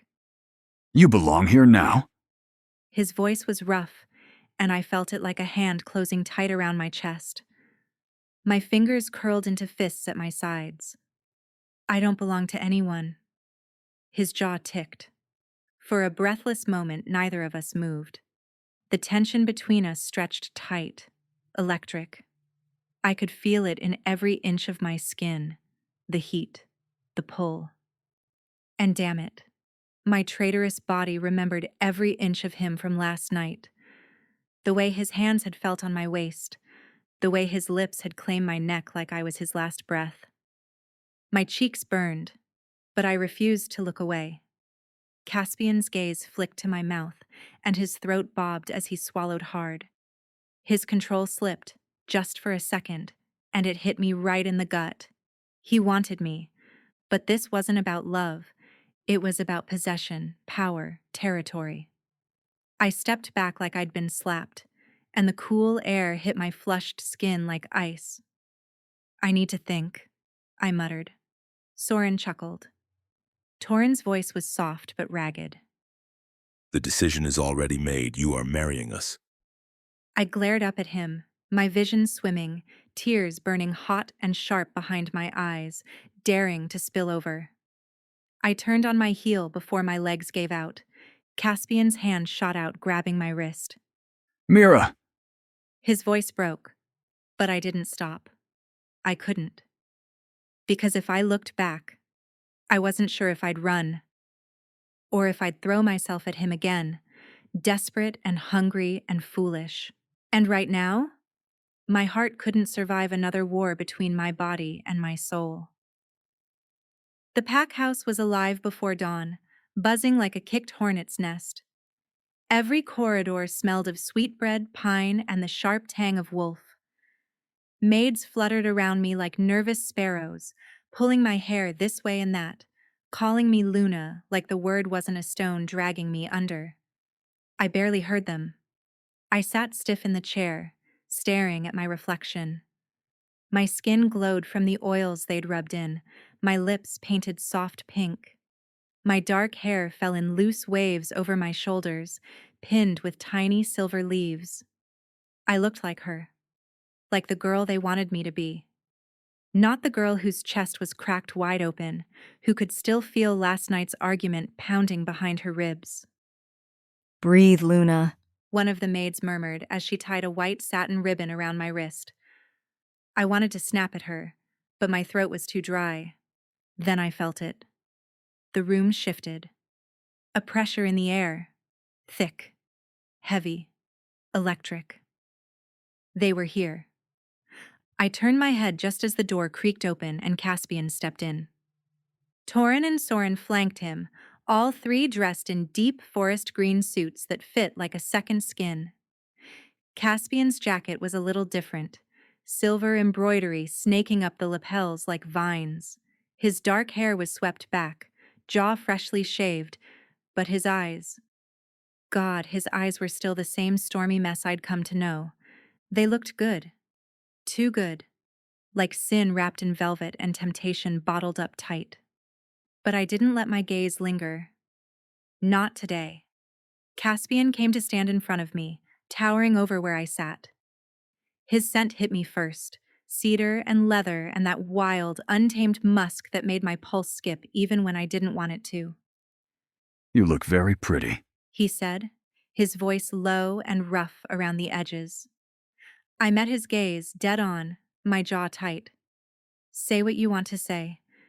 Just don't waste my time. The room went still. The maids froze like they'd seen a ghost. Caspian's lips pressed into a hard line, but before he could bark back, Soren stepped forward, sliding between us with a soft smile that didn't quite reach his sharp green eyes. His hands, warm, calloused, cupped my face, tilting it gently. Mira, we know you're hurt. His thumbs brushed my cheeks, slow. But we promise you won't regret marrying us. My chest squeezed tight. Lieutenant, all of it. Pretty words wrapped around a cage. I pulled back just enough that his hands fell away, my eyes burning. I didn't believe him. I couldn't. Then Torin stepped in, smooth as ever, his touch light as his fingers brushed my bare arm. A shiver rippled through me before I could stop it. His voice was softer than I expected. We'll always protect you, no matter what. For a heartbeat, I saw something flicker behind his cocky mask, a flash of real worry. Like maybe, just maybe, he cared more than he let on. Caspian's gaze flicked over my face, unreadable, before he turned on his heel. The triplets left without another word, their footsteps heavy against the floorboards. The door clicked shut, and I finally exhaled, my hands shaking where they gripped the fabric of my dress. The ceremony was a blur. The pack gathered in the clearing outside the mansion, the tall pines strung with glowing lanterns that cast golden light over everything like a dream I couldn't wake from. The air smelled of wood smoke and sweet mead, and laughter echoed through the trees. I spotted my family among the crowd. Mama's face was shining, tears slipping down her cheeks as she gripped Papa's hand like he might disappear. And Elias, my twin, stood stiff as a board, jaw clenched, dark eyes tracking me like he wanted to pull me off that damn stage and run. Our eyes met. My heart stuttered. For a second, I wasn't here. I was back in Vern, 2 kids stealing apples and skipping chores. But then Caspian's hand touched the small of my back, and the spell broke. Reality slammed back into place. The triplets stood in front of me now, one by one, towering and broad-shouldered in their sharp suits. The rings gleamed in their hands, simple, silver bands etched with old pack symbols. I swallowed past the lump in my throat as I slipped each one on. First Caspian, then Soren, then Torin. Each one whispered the same vow, words that should have meant forever but felt like chains tightening around my lungs. And then, like some final punch to the gut, they stepped forward, one by one, and kissed me. Caspian was first, his mouth firm, his hand heavy on my waist, pulling me just close enough that I felt every inch of him. His lips were warm, but his control was ice. Soren came next. Smooth, lips soft and coaxing, like he wanted me to melt even when my spine stayed stiff. Then Torin, rougher, hungrier, his fingers skimming my bare back in a way that made my breath hitch and my knees go weak. The pack erupted in cheers, howling and clapping like this was the best day of their lives. But me? I stood there, every muscle locked, my heart beating out a jagged, uneven rhythm. Because under all that noise, the laughter, the music, the stomping feet, I could hear it. That quiet voice deep inside me, the one screaming. I stood by the window, watching the stars blink through the dark velvet sky like distant promises I wasn't sure I could trust. The soft hum of celebration still drifted through the mansion, muffled behind thick walls and heavy curtains. But inside me, everything was loud. My heart, my thoughts, my fear tangled with something dangerously close to excitement. I heard the door creak open behind me, my breath hitched. When I turned, they were already there, Caspian, Torin, and Soren. Their presence filled the room like a sudden summer storm, thick with heat and heavy with something unspoken. Caspian's eyes darkened when they met mine. Torin's lips twitched into a slow, knowing smile. Soren stood still, his jaw tight, as though battling something deep inside. Torin moved first. His hand slid around my waist from behind, strong and possessive, his touch sending a shiver straight through me. I felt the press of his chest against my back, his breath warm as it skimmed my neck. Are you ready, little moon?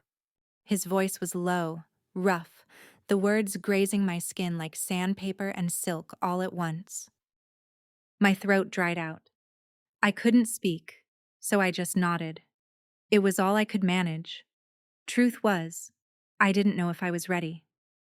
My body burned with anticipation, but my heart was caught somewhere between old fears and dangerous wants. Soren closed the distance between us. His hand came up, fingers threading through my hair as he tilted my face toward his. Look at me, Mira. He murmured. I did. And then his mouth was on mine. Soft at first. Testing. But when I kissed him back, something snapped. His lips crushed mine harder, desperate, like he couldn't get enough. His tongue swept past my lips, tasting me, claiming me in a way that sent my pulse racing. Behind me, Torrin's mouth found the curve where my neck met my shoulder, his lips brushing, teeth grazing lightly. I gasped into Soren's kiss. That sound seemed to set them all off. Caspian stepped forward, his hand sliding my gown off my shoulder with slow, deliberate intent. The fabric slipped down, cool against my flushed skin, bearing me inch by inch. First my shoulders, then lower, until I felt completely exposed under their burning stares. A soft gasp escaped me, and Caspian's gaze turned molten. His knuckles traced the line of my collarbone, then dipped lower, following the curve of my body with reverence and hunger all at once. I turned toward him, my hands trembling slightly as I fumbled with the buttons of his shirt. My fingertips brushed the hard planes of his chest, and I couldn't stop myself. I leaned in, pressing soft, open-mouthed kisses against his warm skin. His breath hitched, his chest rising faster beneath my lips. Torrin growled low, deep in his throat, as his fingers tangled in my hair, pulling me gently back toward him. I let my hands slide over to Torrin's shirt, unfastening each button as though I was unwrapping something dangerous and precious. I kissed a path along his skin too, and his groan rumbled against my ear, sending a flush of heat all through me. While I was still catching my breath, Soren's hands found my waist, steady and firm, guiding me back toward him.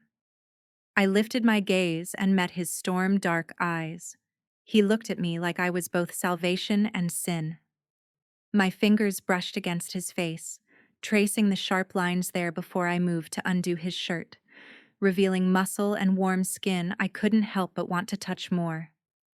The air grew thick, every movement slow but charged, like the crackling before lightning strikes. Caspian's hand slid around my waist, pulling me gently but insistently toward the bed. My heart pounded so loud I thought they could all hear it. He laid back, settling against the pillows, and I stood there trembling for a beat before climbing onto the bed. My knees straddled his hips, settling on either side of his thighs. The moment our eyes met, I forgot how to breathe. His hands rested on my hips, fingers flexing like he was barely holding back.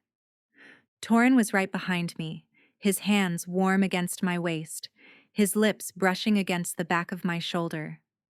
I could feel the tension in his body, the tight coil of restraint. His voice was a rasp against my skin. You're beautiful like this. I shivered.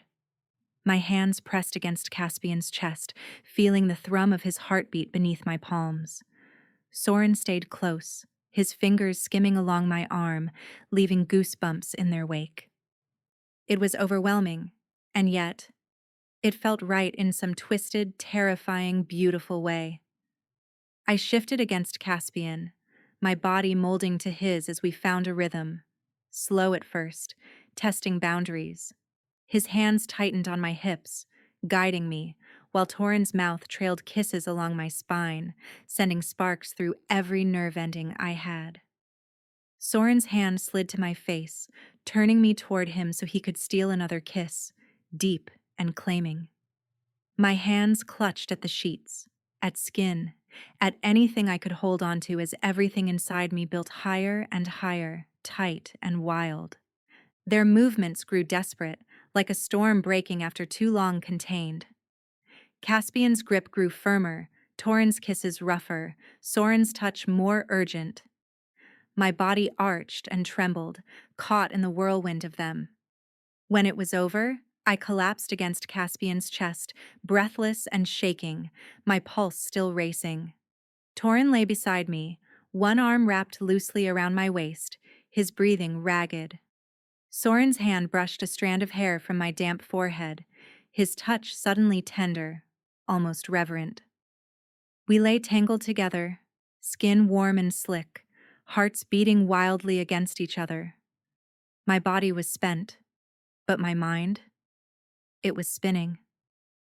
I stared up at the ceiling, at the flicker of shadows from the fireplace, and felt a strange ache bloom in my chest. Not just from what we'd shared, but from the truth I couldn't run from anymore. This wasn't just hunger. It was something deeper, darker, and I didn't know if I could survive it. But as Caspian's arms tightened around me, Torin's lips brushed against my temple, and Soren's hand settled over my heart, I knew one thing for sure. I was already theirs, and there was no turning back. The room suddenly became too quiet and their breathing even out. The air shifted suddenly, my wedding rings felt too tight, like they didn't belong on my hand, like none of this belonged to me. Then I heard it again, that voice, soft as a breath, but clear enough to turn my blood cold. Mira, come. I jolted to my feet, heart hammering so loud I swore it echoed against the stone walls. My pulse was racing, my mouth dry, but my feet moved anyway.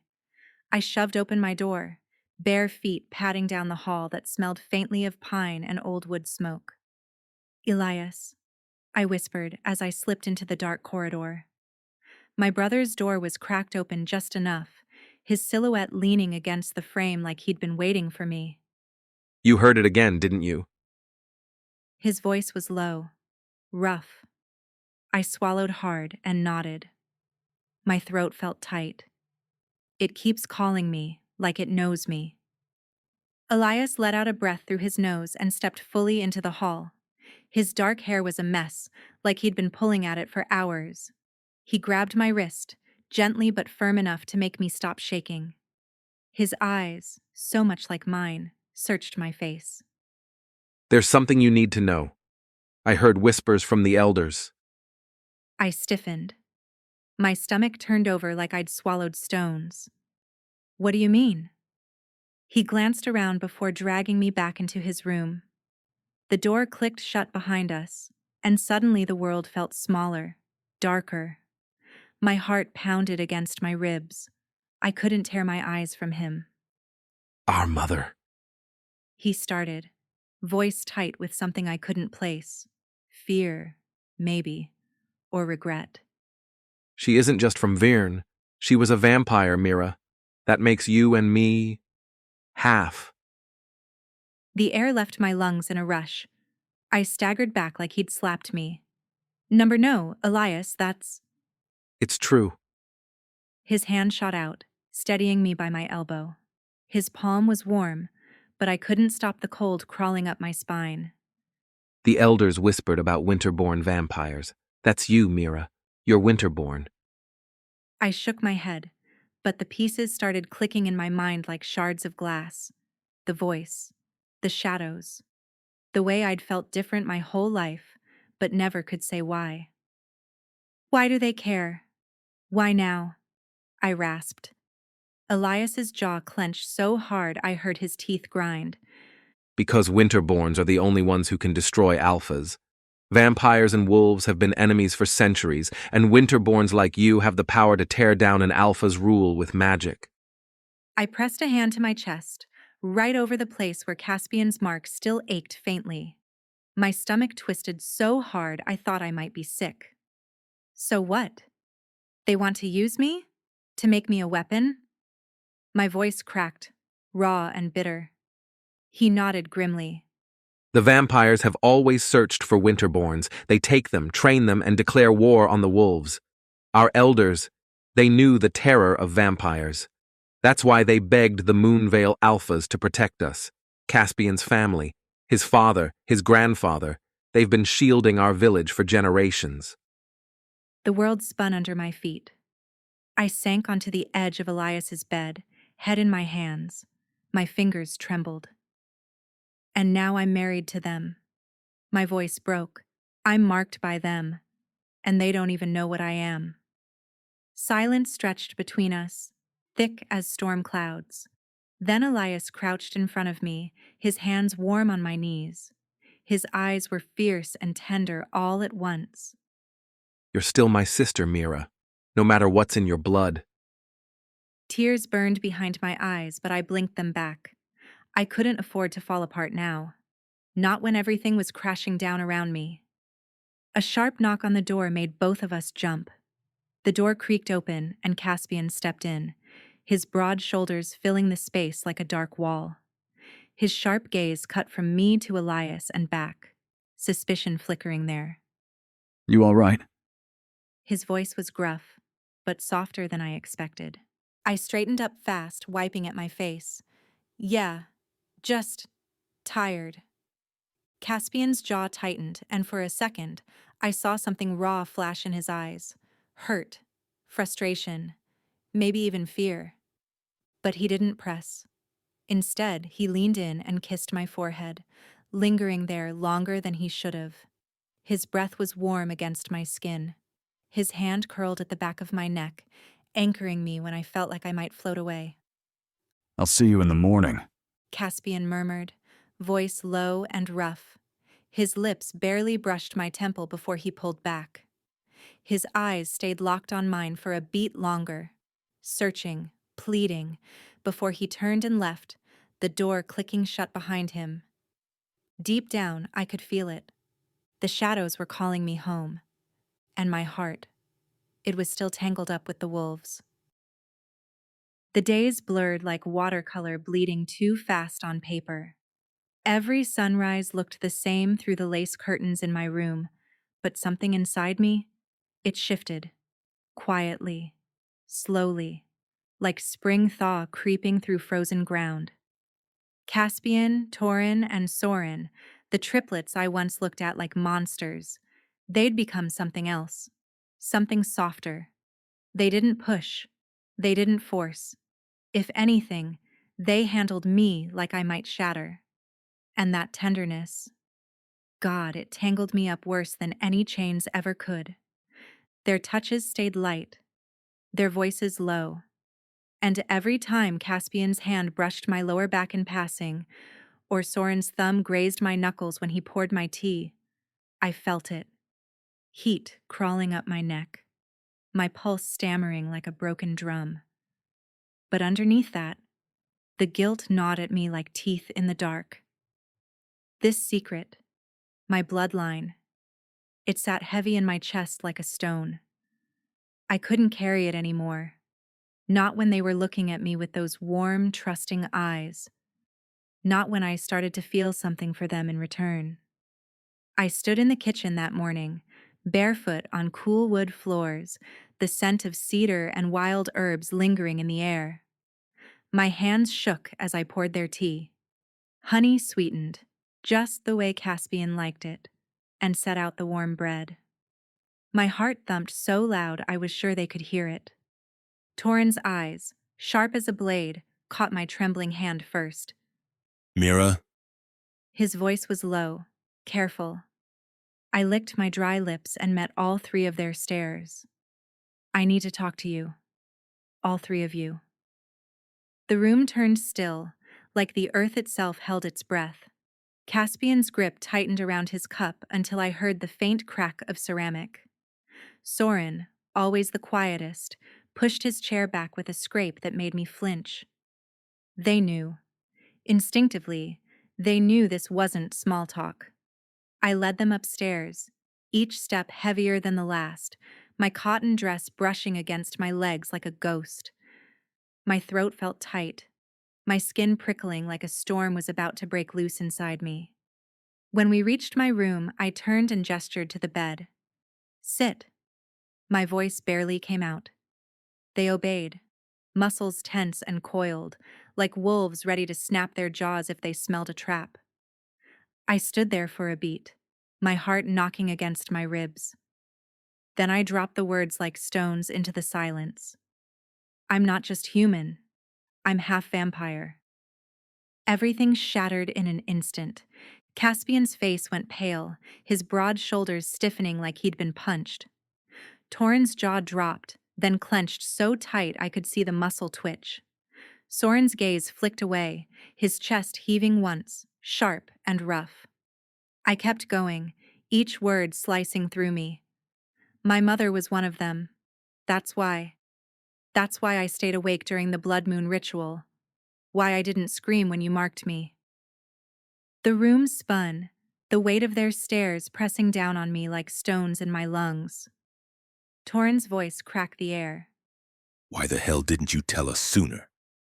His words lashed out, raw and bitter, like he couldn't decide if he wanted to strangle me or pull me close. But it was Caspian they turned on next. Soren's voice, usually smooth and even, came out rough. You knew, didn't you? Why didn't you tell us? Caspian didn't answer right away. His throat bobbed, jaw tight as stone. I didn't know. He muttered, voice rough. I just saw her, wandering into the woods the night of the ritual. I thought she was lost. His eyes flicked away, guilt flashing there. I even warned her, told her, if she crossed into the next territory, she'd die. I stepped forward, my voice breaking. He was protecting me. He didn't know. Their breathing grew ragged, filling the room like thunder. The guilt burned hotter than any mark they'd left on my skin. My knees hit the floor as I knelt before them, this raw, desperate gesture that made my heart squeeze so tight I could hardly breathe. I won't hurt you, no matter what it costs me. The vow came out cracked but true. My hands shook as I reached out. First, I threaded my fingers through Caspian's thick, dark hair, tugging him toward me until our foreheads touched. His breath hitched, hot against my lips. My stomach twisted. Torrin's hand found mine next, rough and calloused but trembling. I gripped him back, hard enough to make my knuckles ache. His other hand came up, cupping the back of my head like he couldn't decide if he wanted to kiss me or curse me. Soren, always the storm that brewed quiet and deep, let out a shuddering breath and leaned in. His temple brushed against my shoulder, and that soft touch made my whole body go tight.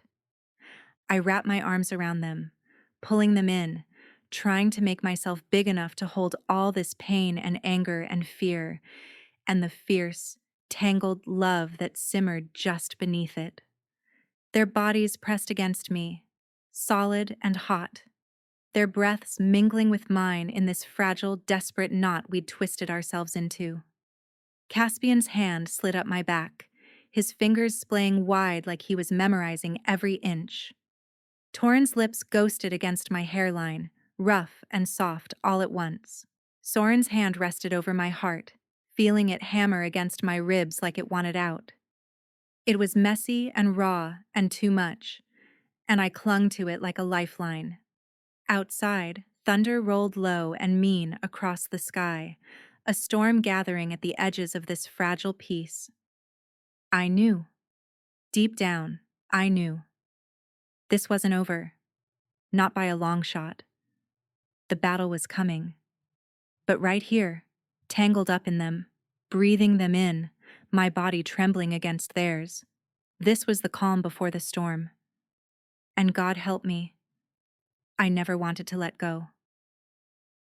The whisper came sharp and urgent, slicing through sleep like a blade, and then the eyes, red and burning, blazed through the dark, dragging me under night after night, faster and deeper. And Caspian, Torrin, and Soren, they noticed. Oh, they noticed. It was Caspian the first night I almost made it out. I'd slipped down the back stairs barefoot, the floor cold under my feet, my cotton nightgown snagging on the banister. I swear I could feel the woods breathing out there, calling me with every pulse in my veins. But Caspian caught me, big hands circling my waist, yanking me back against his chest before I even hit the porch steps. His voice was a growl against my ear. Not tonight, babe. You're staying with me. I fought him, kicked and twisted like a wild thing, but he didn't let go. He never did. Then it was Soren, the next time. He found me halfway across the yard, my breath misting in the cold night air. His arms wrapped around me from behind, pinning me against his solid body. His breath was rough, frantic. Baby, please, don't do this. His words cracked something in me, but I still thrashed like I was drowning. And Torin. Torin caught me in the woods, right at the edge where the earth turned soft and wet under my feet. His hands were rough, shaking me hard enough that my teeth rattled. Mira, look at me. His voice ripped through me, raw and desperate. Every night it was the same dance. Me running, them pulling me back. My heart pounding so loud it made my head spin. Sometimes I got so desperate, so tangled in my own panic, I pushed them. Hard. My hands slamming against Caspian's chest, my nails digging into Soren's arms. One night I even slapped Torin. The sound cracked through the dark like a gunshot and my stomach twisted with instant regret. But he just took it. His jaw clenched, his eyes dark and sad. He didn't let go. None of them did. They'd carry me back, every time. My body kicking and flailing, my throat raw from screaming. They'd haul me up the stairs like I weighed nothing, like I wasn't breaking apart right there in their arms. And I hated them for it. And I loved them for it, all at once. But I couldn't take it anymore. Tonight I stood in the middle of our bedroom, hair wild, my nightgown slipping off one shoulder, my chest heaving, and I looked at all three of them. Their faces drawn tight with exhaustion and fear, like they'd been fighting a war every night and losing. I swallowed hard, my voice hoarse. Tie me down. Their heads snapped up, eyes wide like I'd just suggested cutting off my own arm. Caspian was the first to speak, voice rough. Mira, no! Yes. I stepped closer, grabbing his shirt in both fists. My voice shook, but I didn't back down. I can't keep doing this. I can't keep hurting you. Tie me to the bed. Tonight. Soren's jaw clenched. We're not monsters. We're not doing that to you. My throat burned. You already carry me back like I'm some crazy woman. What's the difference? I turned to Torin, my eyes stinging. Please. The silence stretched thin and sharp between us. Torin's hands flexed at his sides. His voice was low, gritted. You really want this? I nodded, my chin trembling. It's the only way, before I lose my mind, or worse. They exchanged a look between them, some wordless conversation that made my stomach twist. Then Caspian sighed, long and heavy, like the weight of the world just settled on his shoulders. Fine. He muttered. But we're staying with you. All night. My heart cracked a little at that. Okay. So they did it. Caspian brought the soft leather straps they used to tie down the shutters during storms. Ironic, really, that now I was the storm they needed to contain. They worked in grim silence. Caspian secured my wrists to the headboard, his big hands gentle but firm. I watched him, my heart pounding, my skin prickling as his knuckles brushed my pulse point. Torin tied my ankles to the bedposts, his touch lingering just a little too long on my calves, like he couldn't help himself. His jaw was tight, his eyes burning with something I couldn't name. Soren stood back, breathing hard, his fists clenching and unclenching like he was fighting every instinct to rip the straps away and pull me into his arms. When they finished, I lay there, spread out and vulnerable. My chest rose and fell too fast, my cheeks burning. I wasn't afraid of them. God, no. I was afraid of me. The room felt too quiet, the only sound our breathing and the distant rumble of thunder outside. Then Caspian leaned in, his mouth brushing against my temple. His voice was hoarse. You're not alone in this, Mira. We'll fight it with you. Torin's hand found mine, even though it was strapped down. He pressed his lips to my knuckles, rough and desperate. You're ours. and we're not letting you go. Soren knelt beside the bed, his forehead pressing against my side. His breath was hot against my skin. We'll keep you safe, even if we die protecting you. My throat closed up. Tears burned behind my eyes. I wanted them. All of them. Even now, strapped down, my body ached for their touch. Not rough, not frantic, but tender. The kind of touch that said I wasn't broken. My voice cracked as I whispered, "Just stay close. Don't leave me." Caspian's lips found mine then, soft and slow, like he was kissing the madness away. Torin's hand slid up my leg, tracing lazy circles that made me shiver. Soren's fingers tangled in my hair, grounding me, and there it was again. That tangled knot of fear and desire, of love and regret, pulling tight in my chest until I could barely breathe. For a little while, I really believed the bindings had worked. Days blurred together in this weird, fragile peace. No more running. No more waking up with my throat raw from screaming in the woods. My triplets had finally started to breathe easy again, their shoulders relaxing like they weren't waiting to tackle me at every corner. We even laughed. Real laughs. Torin grilled steaks out back one afternoon, his flannel sleeves rolled up, grease smudging his hands. Caspian fixed the squeaky porch door, muttering curses under his breath like some grumpy old man. And Soren actually napped on the couch, his hand resting on my ankle, like he couldn't help but stay connected even in sleep. But the dreams, they only got worse, sharper, deeper. Too real to ignore. It wasn't just red eyes in the dark anymore, a whisper threading through my sleep. He fully formed in my dreams, a vampire, towering and broad, with skin like pale marble and hair black as a raven's wing. His face, chiseled and cruelly beautiful, looked like it had been carved by ancient hands with no mercy. And those eyes, those awful, hypnotic eyes, they glowed deep red like embers in a dying fire. They pierced through me every single night. He didn't just call me, he touched me. His cool fingers had trailed down my bare arms in the dream, his lips brushing the curve of my neck. My skin prickled, goosebumps rising like it wasn't just a dream at all. "You don't belong to them, Mira. He whispered, breath soft against my ear. You're mine. Come to me." Every morning, I woke tangled in sweat-soaked sheets, my wrists burning against the leather straps that kept me tied down. My chest heaved, my body strung tight with need and confusion. The way his touch lingered, it left me desperate, hot, and ashamed. Because when I opened my eyes, Caspian's face was right there.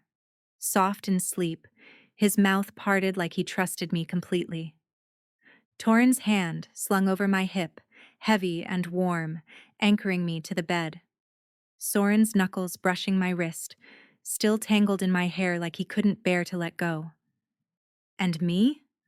I lay there, breathless and sweating, heart racing with leftover heat from a dream I had no business craving. I squeezed my eyes shut, willing the image away, but he was there. Always there. Smirking like he knew exactly how deep he'd clawed into me. But that night, under the full moon, everything changed. I lay there between them, Caspian's heavy arms slung across my waist, Torin's warm breath ghosting over my shoulder, Soren's fingers tangled loose in my hair. They were deep asleep, their bodies relaxed in a way that made my throat pinch with guilt. And that's when the vampire came again. His voice was silk wrapped around steel. "You're half human, half vampire, Mira. Those ropes? You can tear them apart like thread." His hands, those cold, perfect hands, slid down my sides in the dream, lighting every nerve on fire. My pulse roared in my ears, my body arched against the phantom touch.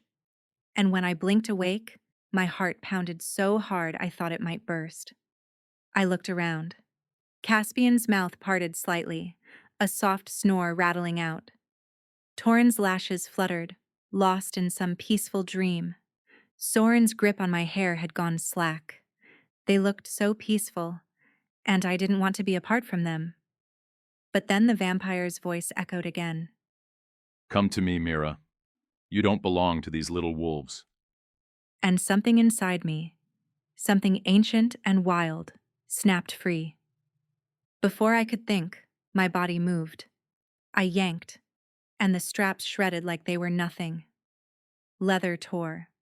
My pulse thundered in my ears. I stared at my wrists, my chest tight and heaving. Caspian sighed, turning in his sleep. Torin shifted but stayed under. Soren grunted, rolled the other way. They had no idea. No idea I was already gone. I sat up, legs shaking. My nightshirt clung to my damp skin. My bare feet touched the cool wood floor, and it creaked so loud I flinched. I glanced back once. My alphas, my mates, slept on, tangled and trusting and completely unaware their world was shattering tonight. The guilt slammed into me, so hard I nearly collapsed right there. But my feet, they were already moving. Fast.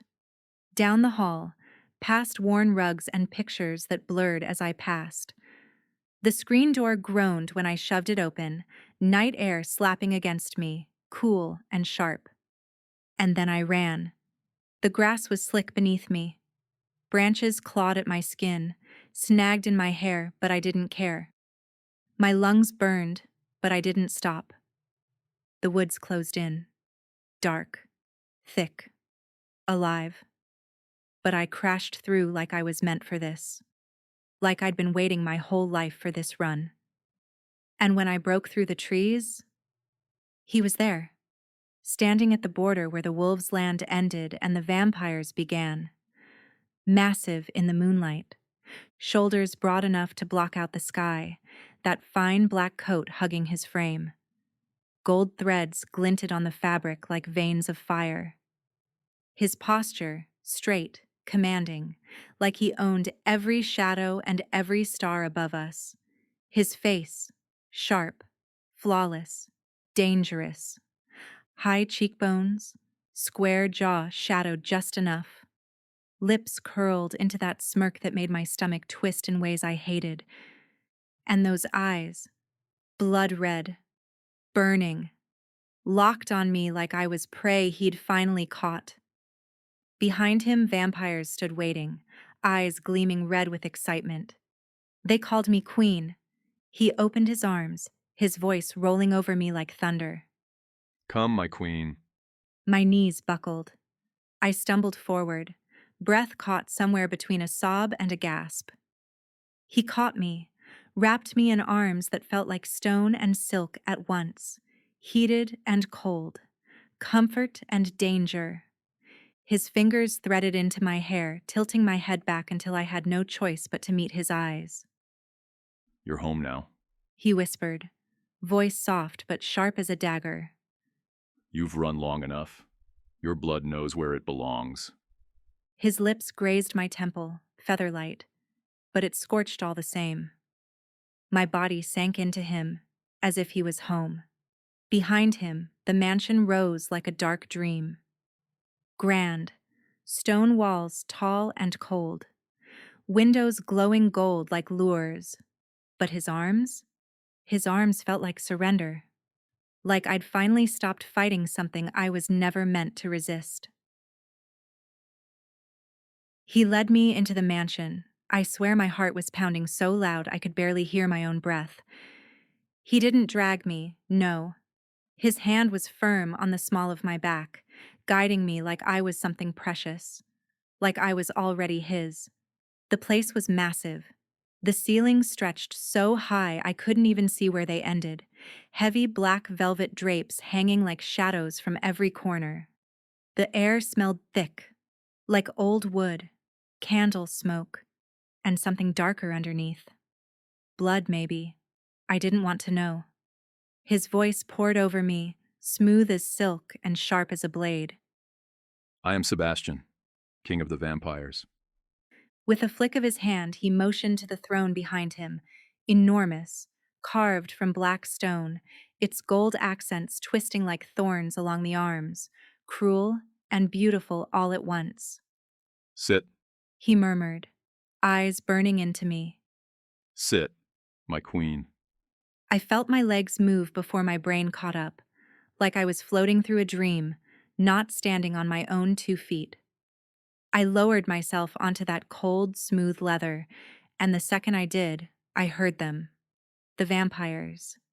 Dozens of them, all bowing low before us. Their faces were hollow, sunken cheeks, hollow eyes that never blinked. Some were gaunt, their skin stretched thin and pale, dark circles staining their faces like old bruises. They were tall and rigid, like hunger had carved them down to nothing but bone and shadow. My stomach turned. The king vampire smiled down at me, those blood-red eyes sparkling like embers. You are one of them. He murmured. This is your clan, your people. And then, God help me, the night turned into a blur. Sebastian lifted his hand, fingers slicing through the air with effortless grace. And just like that, everything changed. The webs dissolved, melting into nothing. The broken walls straightened, smooth and whole again. Above us, chandeliers blazed to life, casting light that glittered like stars scattered across the ceiling. The music started low, strange instruments echoing through the stone halls, the sound deep and thrumming like it was crawling under my skin. The clan celebrated. They danced, their movements wild and twisting, shadows flickering across the walls like living things. I danced too. Not because I wanted to, but because every time Sebastian's eyes caught mine, I felt my body move like it was his to command. His hands found my waist, his fingers warm and possessive as he spun me around like I was light as air. His breath grazed my neck when he whispered, You belong to me. and in that dazed haze, I let him. I moved like I belonged to him, like I wasn't bound to Caspian's rough hands, to Torin's soft kisses, to Soren's quiet, desperate touches. But when morning came, the spell shattered. I woke with a gasp, my hand reaching out, searching for warmth, for the solid weight of Caspian beside me. But the sheets were cold, empty. Panic punched me hard in the chest. I bolted upright, my breath hitching. My heart was racing so fast I felt dizzy. The bed was massive, draped in dark silks, so unfamiliar it made my skin crawl. Caspian, I shouted, my voice cracking. Soren, Torin. Nothing, just silence. My pulse roared in my ears. Memories slammed into me one by one, Sebastian's red eyes in my dreams, the way he touched me, the way I ran through the woods last night like I was on fire inside, the dancing, the hands, the whispers. Tears blurred my vision as it all came rushing back. I covered my mouth, but the sob broke free anyway, raw and ugly. The door creaked open, and there he was. Sebastian. Tall, broad-shouldered, dressed in a loose black shirt that clung to his chest like it was painted on. His black pants tucked into heavy boots that clicked against the stone floor as he walked in, holding a steaming mug. Good morning, love. He said, like nothing was broken inside me. He smiled, that slow, dangerous smile, and extended the mug toward me. Coffee? I flinched back so hard I hit the headboard, my breath ragged. I didn't take it. I have to go home, I whispered, my voice trembling. His eyes softened like I'd just told a joke. This is your home, Mira. His tone turned low, almost tender. No, it's not, I snapped, my hands curling into fists. Where are my husbands? Where are Caspian, Torin, and Soren? His smile didn't reach his eyes. He stepped closer, slow and deliberate, closing the space between us until his face was just inches from mine. I could feel his breath, cool, sweet, like wine. I'm your husband now. He murmured. No. The word tore out of me. I shoved at his chest hard enough that he stumbled back a step. My heart was pounding so loud it made my head throb. I scrambled out of the bed, my bare feet slapping against the cold stone floor. I didn't look back. I just ran. My pulse screamed at me to move faster, to find an exit, any exit.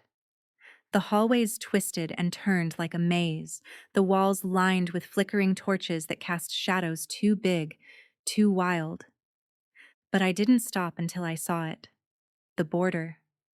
It shimmered like heat waves rising off asphalt in the dead of summer, a thin line between his territory and freedom. I didn't think. I just stepped forward. The pain hit instantly. Fire shot up my right leg, a burning so fierce it buckled my knee and I yanked my foot back with a cry. Don't. Sebastian's voice came, soft but deadly, from right behind me. I spun around, chest heaving, tears streaking down my cheeks. He stood there with his arms crossed, looking calm, like he had all the time in the world. If you try to cross, you'll burn. He warned, tilting his head. I told you. You belong here. You're lying. I spat, voice hoarse. My throat burned. I turned and did it again, stepped into the border with my other foot.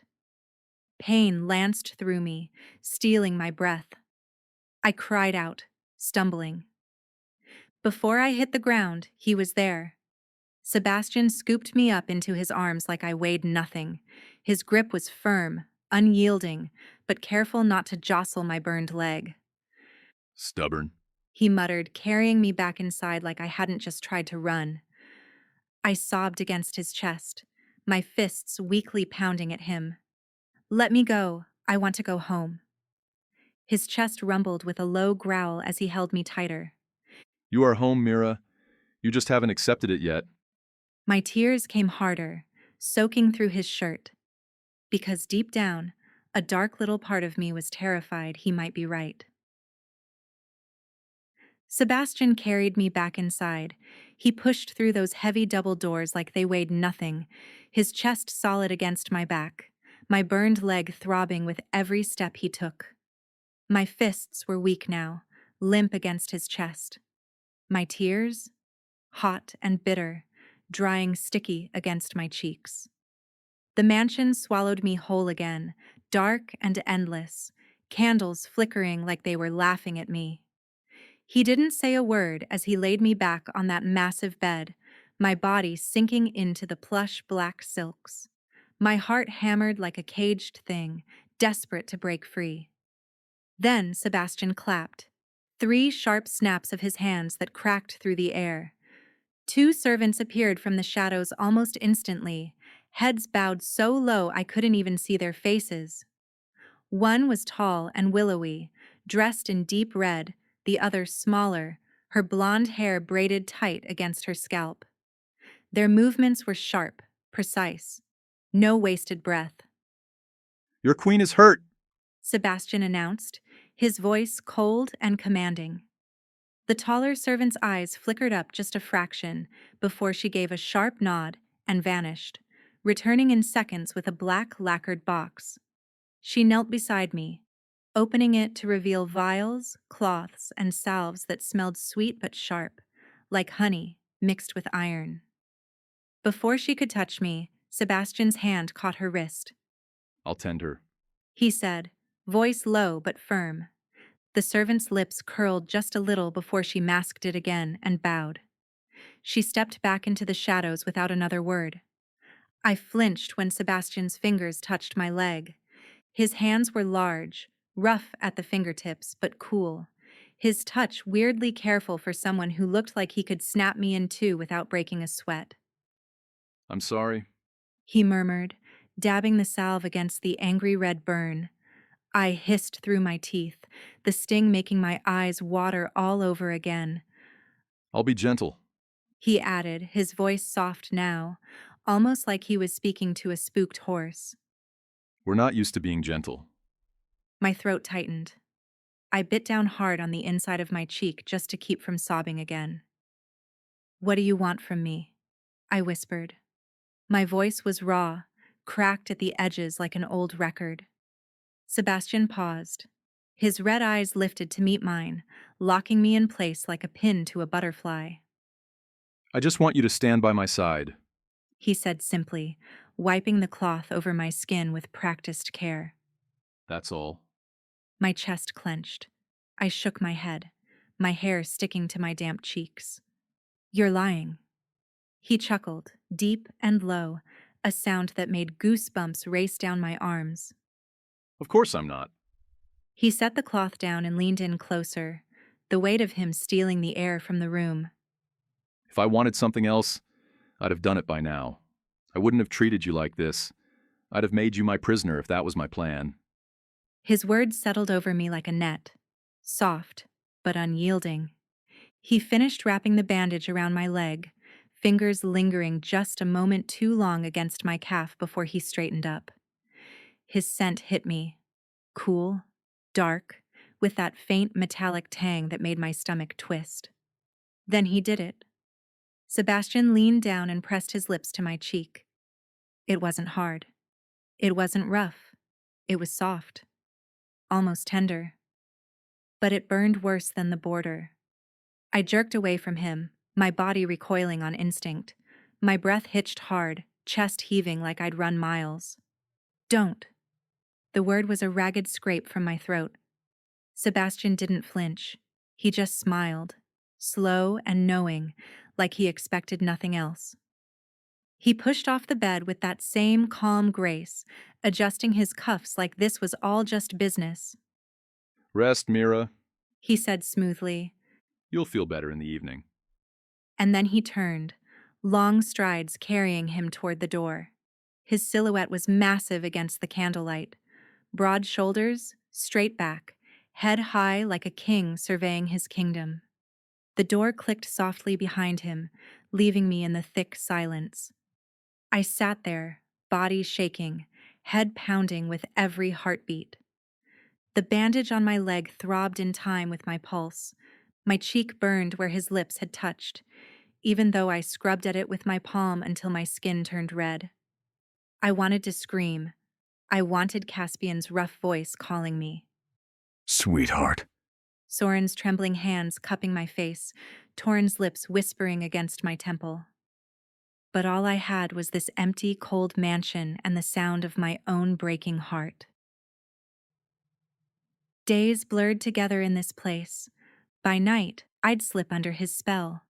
Soft whispers curling around my mind like silk and chains all at once. Sebastian's voice always found me, smooth as velvet but sharp enough to cut. He'd stroke my hair, press those cool lips against my neck, and call me his. And every time, I hated how my body melted before my brain caught up. By day, oh, I made damn sure he knew I wasn't his puppet. I'd scream at him until my throat burned raw, throw whatever glass or vase was unlucky enough to be within reach. But it never rattled him.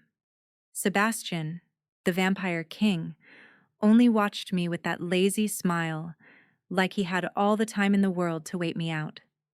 But today stung worse, because today was my birthday. The irony wasn't lost on me. The whole damn clan was celebrating, throwing parties in dark halls lit by dripping candle wax. Laughter echoed through the mansion like something out of a nightmare. I sat stiff and still at this ancient, cracked wooden table in the dining hall, fingers digging into my palm until my nails left half-moon marks.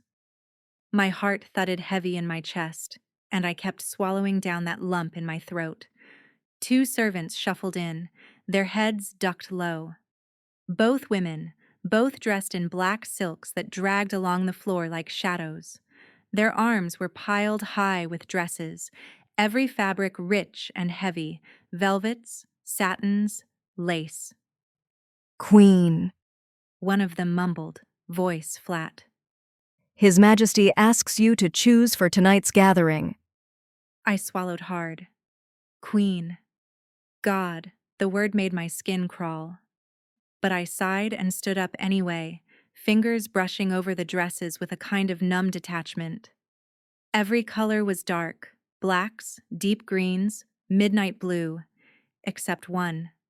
A blood-red gown, tight at the waist, with long sleeves that flared at the wrists and a neckline that dipped just low enough to make my pulse spike. It felt dangerous. It felt like defiance.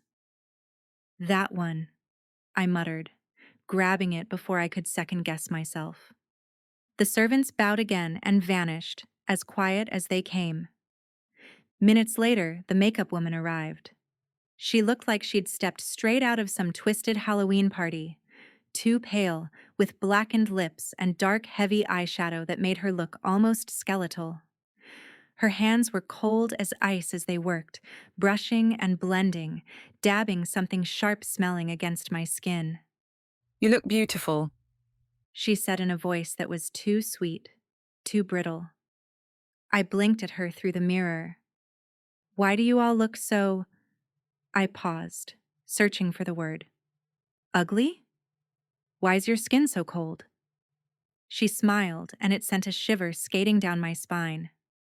We were beautiful like you, when we were alive. Alive? I breathed. Does that mean you're all dead? The makeup artist dipped her head. Yes, my queen, every one of us is dead.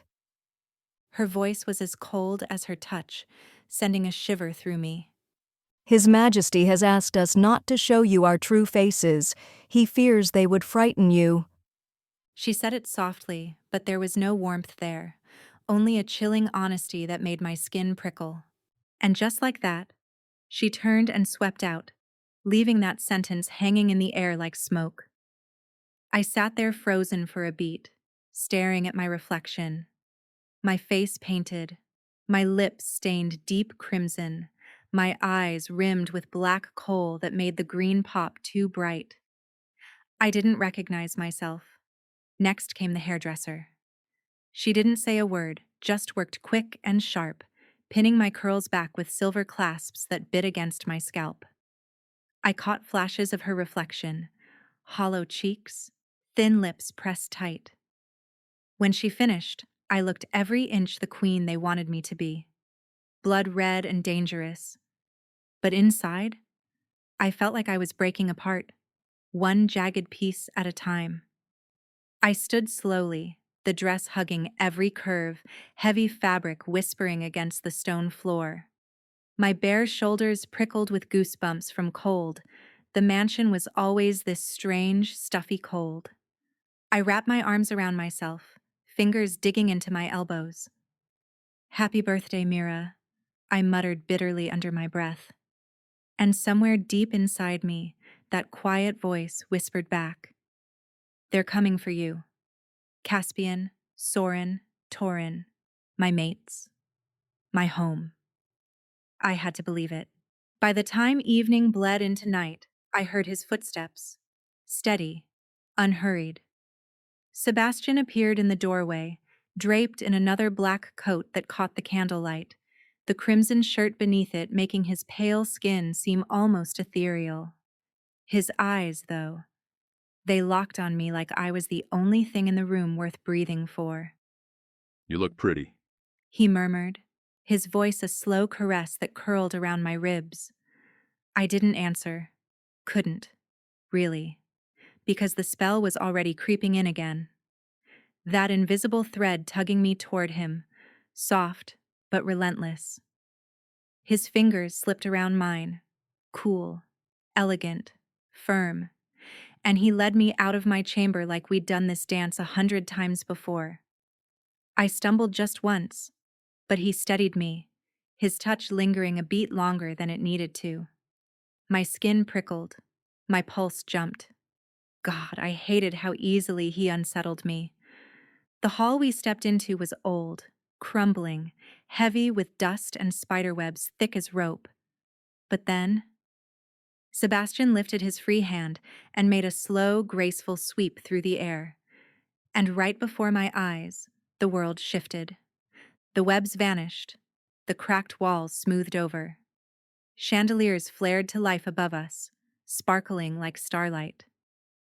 A DJ booth appeared where a pile of broken chairs had been.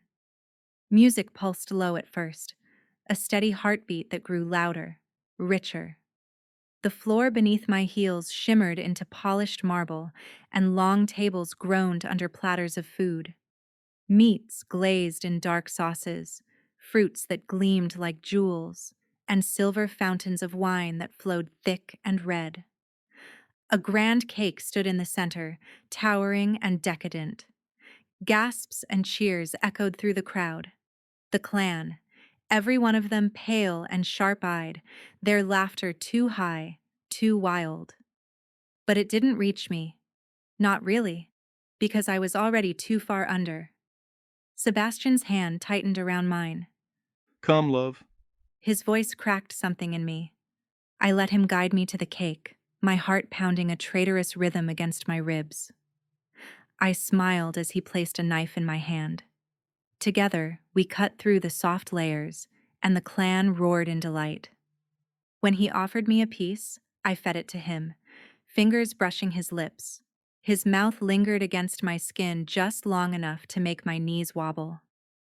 Laughter swelled around us, glasses clinked, and somewhere deep inside, a part of me screamed, but I couldn't hear it over the music. Not tonight. Then the doors crashed open. A soldier stumbled in, wearing the crest of Moonvale on his chest. Dark fur lined his cloak, and his breath came in hard, pained gasps. Dirt streaked his face. His eyes locked on me. Luna Mira. He panted, voice hoarse. The triplets, they send word. They come soon to take you home. The hall went silent for a breath. Then Sebastian's laugh broke through, deep, rich, and cold. It rolled over the crowd like a storm breaking. Home? He echoed, stepping forward. No. This is her home now. Before the soldier could back away, the clan moved, fast as shadows.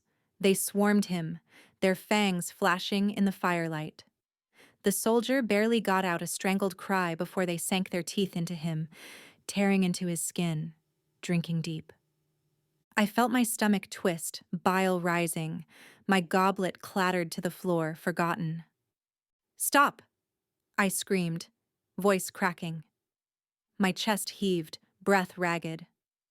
I turned on Sebastian, shoving at his chest. "This is what you do?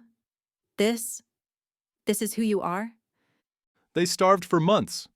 That's why they lost control. He said, turning to me, his gaze heavy. Sebastian didn't flinch. His face stayed calm, but his eyes darkened. Slowly, he lifted his hand and snapped his fingers once. The clan froze, pulling back with bloodied mouths, their eyes glazed and feral. Take him.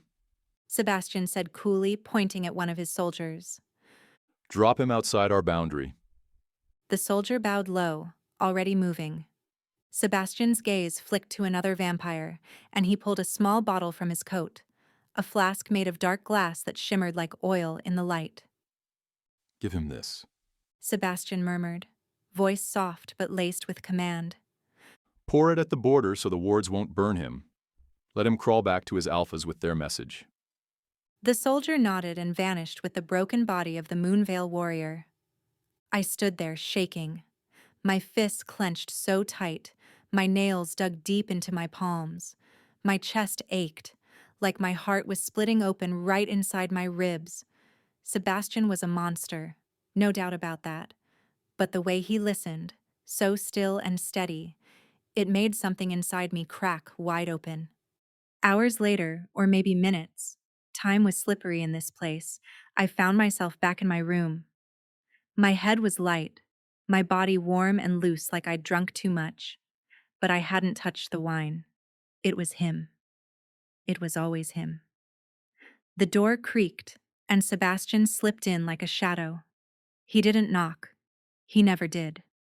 His coat was gone now, his shirt unbuttoned just enough to show the hard lines of his chest. He moved to me with that lazy predator grace, and before I could say a word, his arms wrapped around me from behind.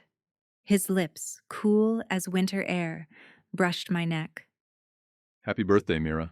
He whispered, voice rough with something darker. His touch was nothing like Caspian's or Soren's or Torin's. There was no heat, no golden warmth that wrapped around my soul. Sebastian was ice, smooth, dangerous, and so cold it burned. But I didn't pull away. I turned. Our mouths met in a crash of teeth and lips, his kiss stealing the breath from my lungs. His tongue swept into me, tasting, claiming, and I opened for him like I'd been waiting for this. His hands fisted in the fabric of my gown, yanking me closer until there wasn't an inch of space left between us. My head spun, my body arching into his like I was starving. And maybe I was. For touch, for escape, for something real in this twisted spell. He lifted me without effort, laying me back against the bed, his mouth never leaving mine. His fingers found the strap of my gown, sliding it off my shoulder with a slow, deliberate tug. His lips trailed down, soft and chilling against my collarbone, then lower. I gasped, my back bowing, my skin pebbling from the contact. I've waited long enough, haven't I? He murmured against my chest, his breath icy where it fanned over sensitive skin. Yes, I whispered, my voice raw and cracked. Yes, you did. But then, Sebastian jerked back like I'd slapped him. His body went rigid, eyes wide and dark as he stared at me like I'd turned into something monstrous. What have they done? He hissed, voice shaking with something close to rage or fear. I blinked, dazed and breathless. What do you mean? He swallowed hard, his gaze locked on my bare skin like it hurt to look. When he leaned in again and tried to kiss me, he flinched, actually flinched, and ripped himself away like I burned him. What happened? I demanded, heart pounding. Sebastian pushed off the bed, pacing like a man possessed, his hands tangled in his hair, his chest rising and falling too fast for someone who didn't need to breathe. Did they mark you? He snapped, turning on me, his eyes glowing faintly red now. My throat went dry. Yes, I admitted, my voice small and guilty. They did. He groaned and collapsed into the armchair by the fire, burying his face in his hands. For the first time since I met him, he looked broken, raw, real. You're no longer half human and half vampire, Mira. He muttered through his fingers. You're something else now. Half wolf, half vampire. The words hung heavy in the room, thick and suffocating. I pulled the sheet tighter around me, my skin still humming from the chaos that had just happened. From the kiss, from the way he'd touched me like he was desperate, only to yank away like I was poison. My chest still heaved, heart caught somewhere between panic and something darker I didn't dare name. Sebastian, my voice cracked. What did you mean? About me? About the mark? He dragged a hand down his face and sat back, his red eyes dull now, like the fire inside him had burned down to embers. I've been searching for you since the day you were born, but they marked you first turning you into half wolf, half vampire. My breath hitched. But why have you been searching for me? His jaw clenched, muscle ticking. You're the winterborn, Mira. The one child born under the dying moon, half human, half vampire. You were meant to be the bridge between our worlds. The prophecy wasn't just some old wives' tale whispered in dark corners. You're real. You're mine. No, this couldn't be. I snapped, but my voice trembled. My hands fisted in the sheets, nails digging into my palms. Sebastian's lips twitched, bitter, humorless. You don't understand.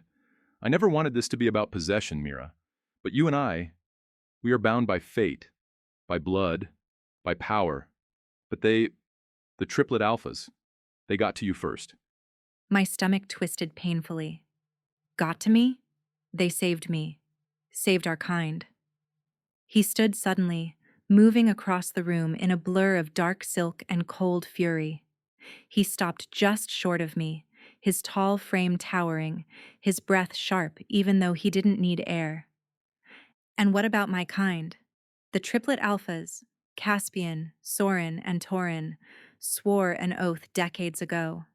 They made themselves guardians over your kind, over the villages, pretending to be protectors. He spat the word like it tasted foul. Every year on the blood moon they perform that ritual. They take human girls, your people, Mira.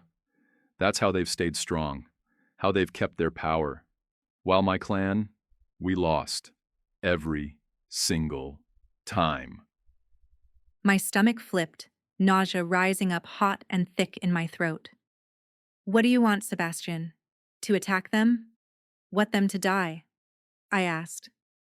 My heart was racing so hard I thought it might crack open my ribs. No. That would be easier for them. I want to destroy them.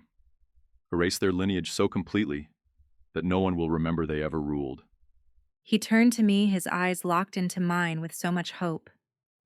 I want justice, Mira. My clan, my people, were hunted down like animals. We lost every battle because they worshipped Moon Goddess, performed rituals with the humans to keep their strength. We died starving while they called themselves heroes. I swayed where I stood, my world tilting sideways. And what happens to the humans, Sebastian? My people? My village? What happens when you're this powerful? His face hardened, shadows swallowing the faint trace of humanity I'd glimpsed before. They'll fall in line, or they'll fall. Power doesn't leave room for weakness. A sob clawed up my throat, bitter and burning. You're no better than them. He flinched, just for a heartbeat, then masked it with a shrug. I never claimed to be a hero, Mira. I'm happy to be called the villain. I don't care about glory or praise. I just want justice. That's all. Justice? I spat, my voice sharp enough to cut. And what exactly am I supposed to do to earn this justice of yours? His hands shot out, brushing my shoulders. His eyes blazed like wildfire. You were born for this. You were born to rule by my side. But you carry their mark now. The triplets made you theirs when they marked you. They changed your blood. You're already not human. I jerked out of his grip, tears stinging my eyes. His thumb brushed over my jaw, light as a whisper. My body shivered, not entirely from fear. But if you let my clan and the witches complete the ritual, you'll become whole, a complete vampire, and then no one can use you again. Not the triplets, not anyone. His words slid through me like honey and poison all at once. I don't want this. I never wanted any of this. The air between us pulsed, thick with magic, grief, and something electric I couldn't name. My body ached, my heart cracked wide open, and I hated how even now, even in my fury, part of me still felt drawn to him, to the power, the pull, the dark promise glittering in his gaze. He saw it too. Sebastian's voice softened, deadly sweet. You felt it tonight, didn't you? The power when you kissed me. The hunger. You can't deny it, Mira. It's in your blood now. It's who you are. I bit my lip until I tasted blood, tears blurring my vision. I don't want to choose, I choked out. I just want to be me. Sebastian stepped closer. He grabbed my wrist so hard I winced. His touch was ice, but his eyes were furious. You don't get that luxury anymore, Mira. His voice was soft now, tired. None of us do. My body trembled, my heart torn in so many directions I thought it might rip free from my chest. He let go of my wrist and turned to walk away. The full moon hung heavy in the sky, fat and silver like an eye watching every step I took. The air smelled of cold earth and old blood, thick enough to taste on my tongue. My dress clung to me, black silk and deep crimson threading through it like veins. Gold chains draped over my shoulders, each link cold against my skin, each one carrying the weight of vampire houses now sworn to me. Death and life, tangled together, heavy as the fate they'd tied around my throat.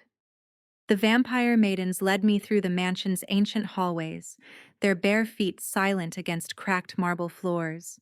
Their faces were pale, almost ghostly, their long dark hair rippling like shadows. I couldn't meet their eyes. My heart felt like it was crawling up my throat. Outside, the clearing under the moonlight was set like a stage. The witch sat cross-legged in the center, her hair wild as brambles, her voice already low and rhythmic as she chanted. Smoke curled from the burning herbs at her feet, thick and sharp in my nose. Sebastian stood beside me. His black coat flared at his sides, and when he took my hand, his skin was ice. His crimson eyes flicked to mine, and there was something soft there, something that almost made me forget who he was and what he wanted. It'll be over soon, Mira. He murmured. His thumb brushed over my knuckles, slow and tender, but his jaw clenched like steel beneath that softness. Then you'll be complete. Complete. No longer half wolf, half vampire. No longer caught between two worlds. Sebastian drew a blade and sliced his palm open. Dark blood welled up and dripped onto the ground, hissing where it touched the earth. I swallowed hard, my fingers tightening around the gold chains draped on me like armor I never asked for. The witch's voice rose. The smoke thickened, curling higher like fingers reaching for my throat. The air trembled. But then, she stopped. Abrupt, sharp, like a string snapping. Sebastian's head snapped toward her. Why did you stop?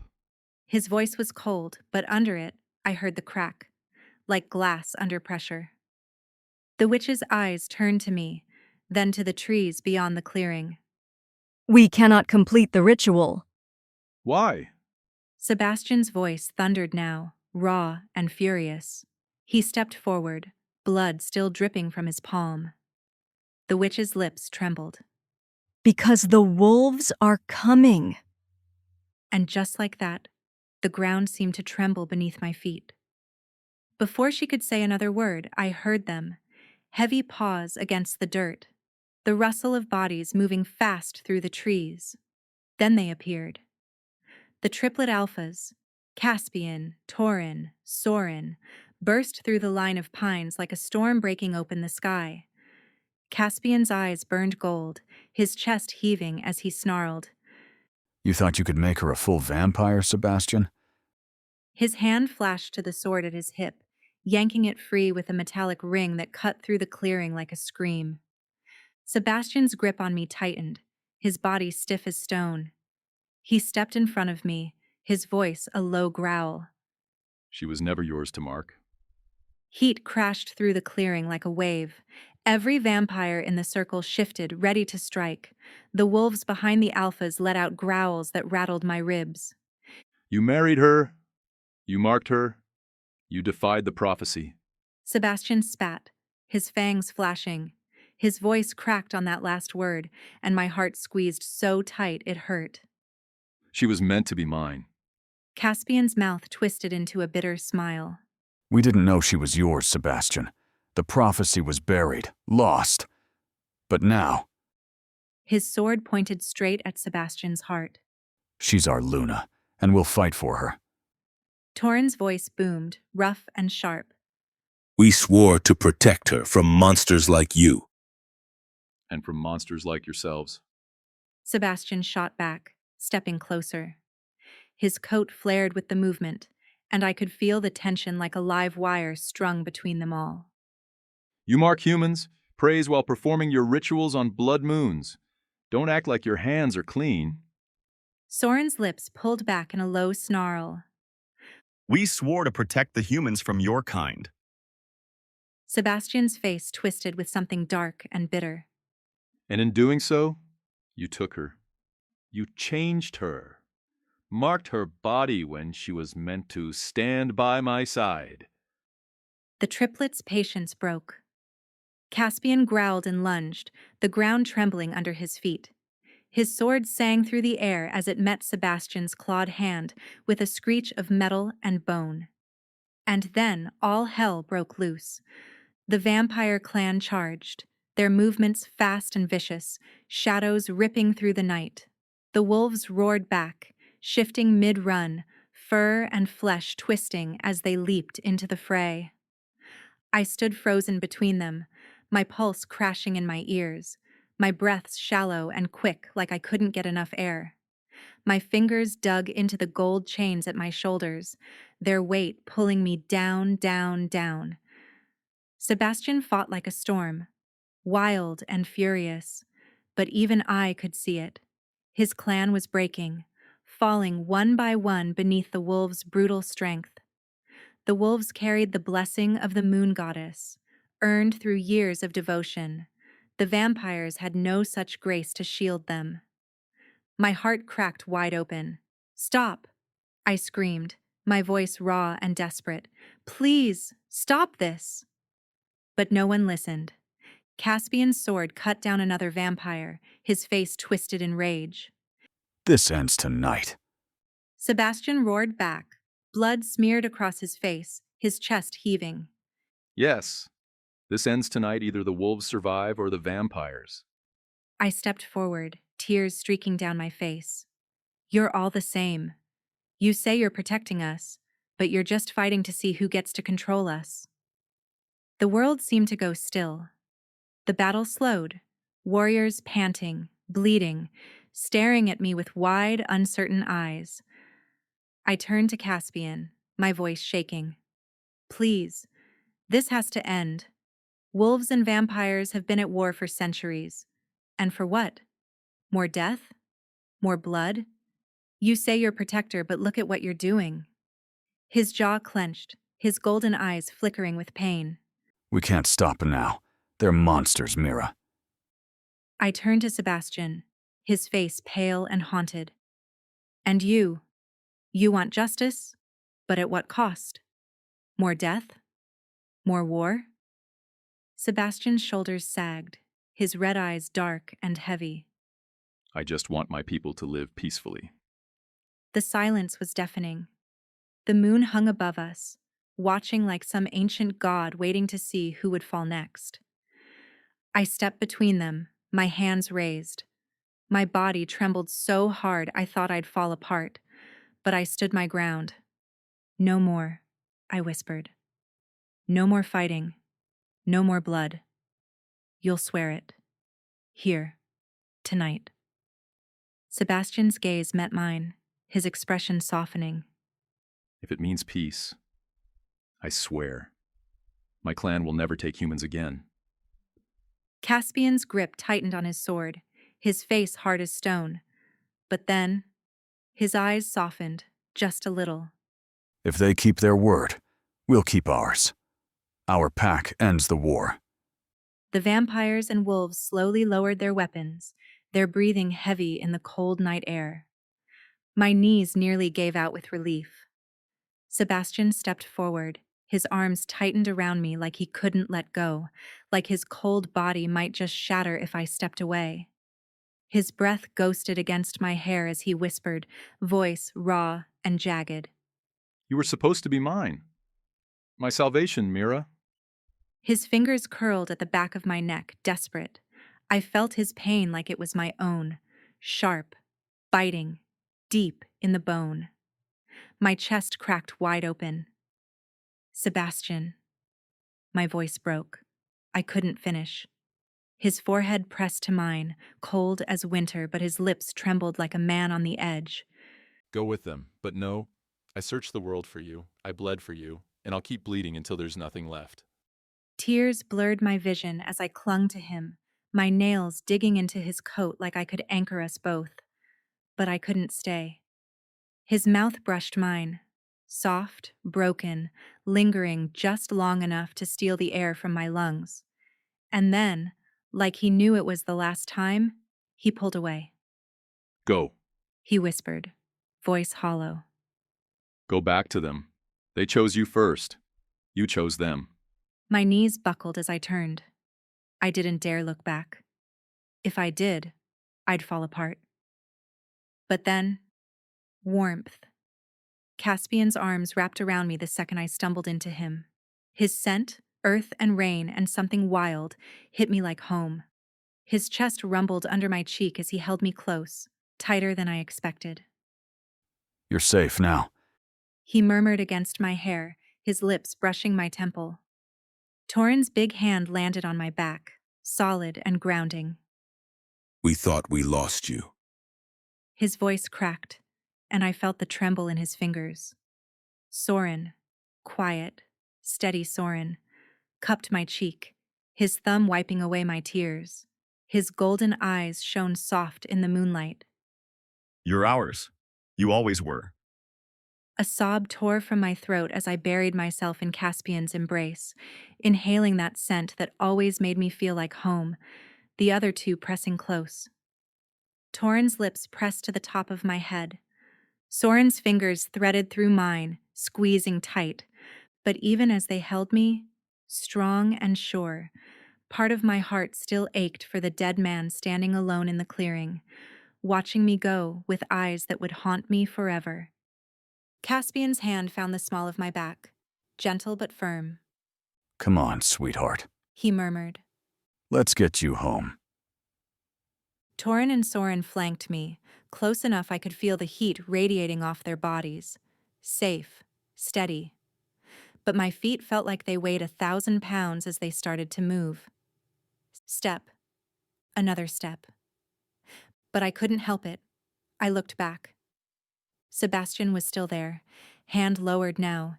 His shoulders slumped like the weight of centuries had finally crushed him. His mouth twitched like he wanted to smile, but it never quite made it.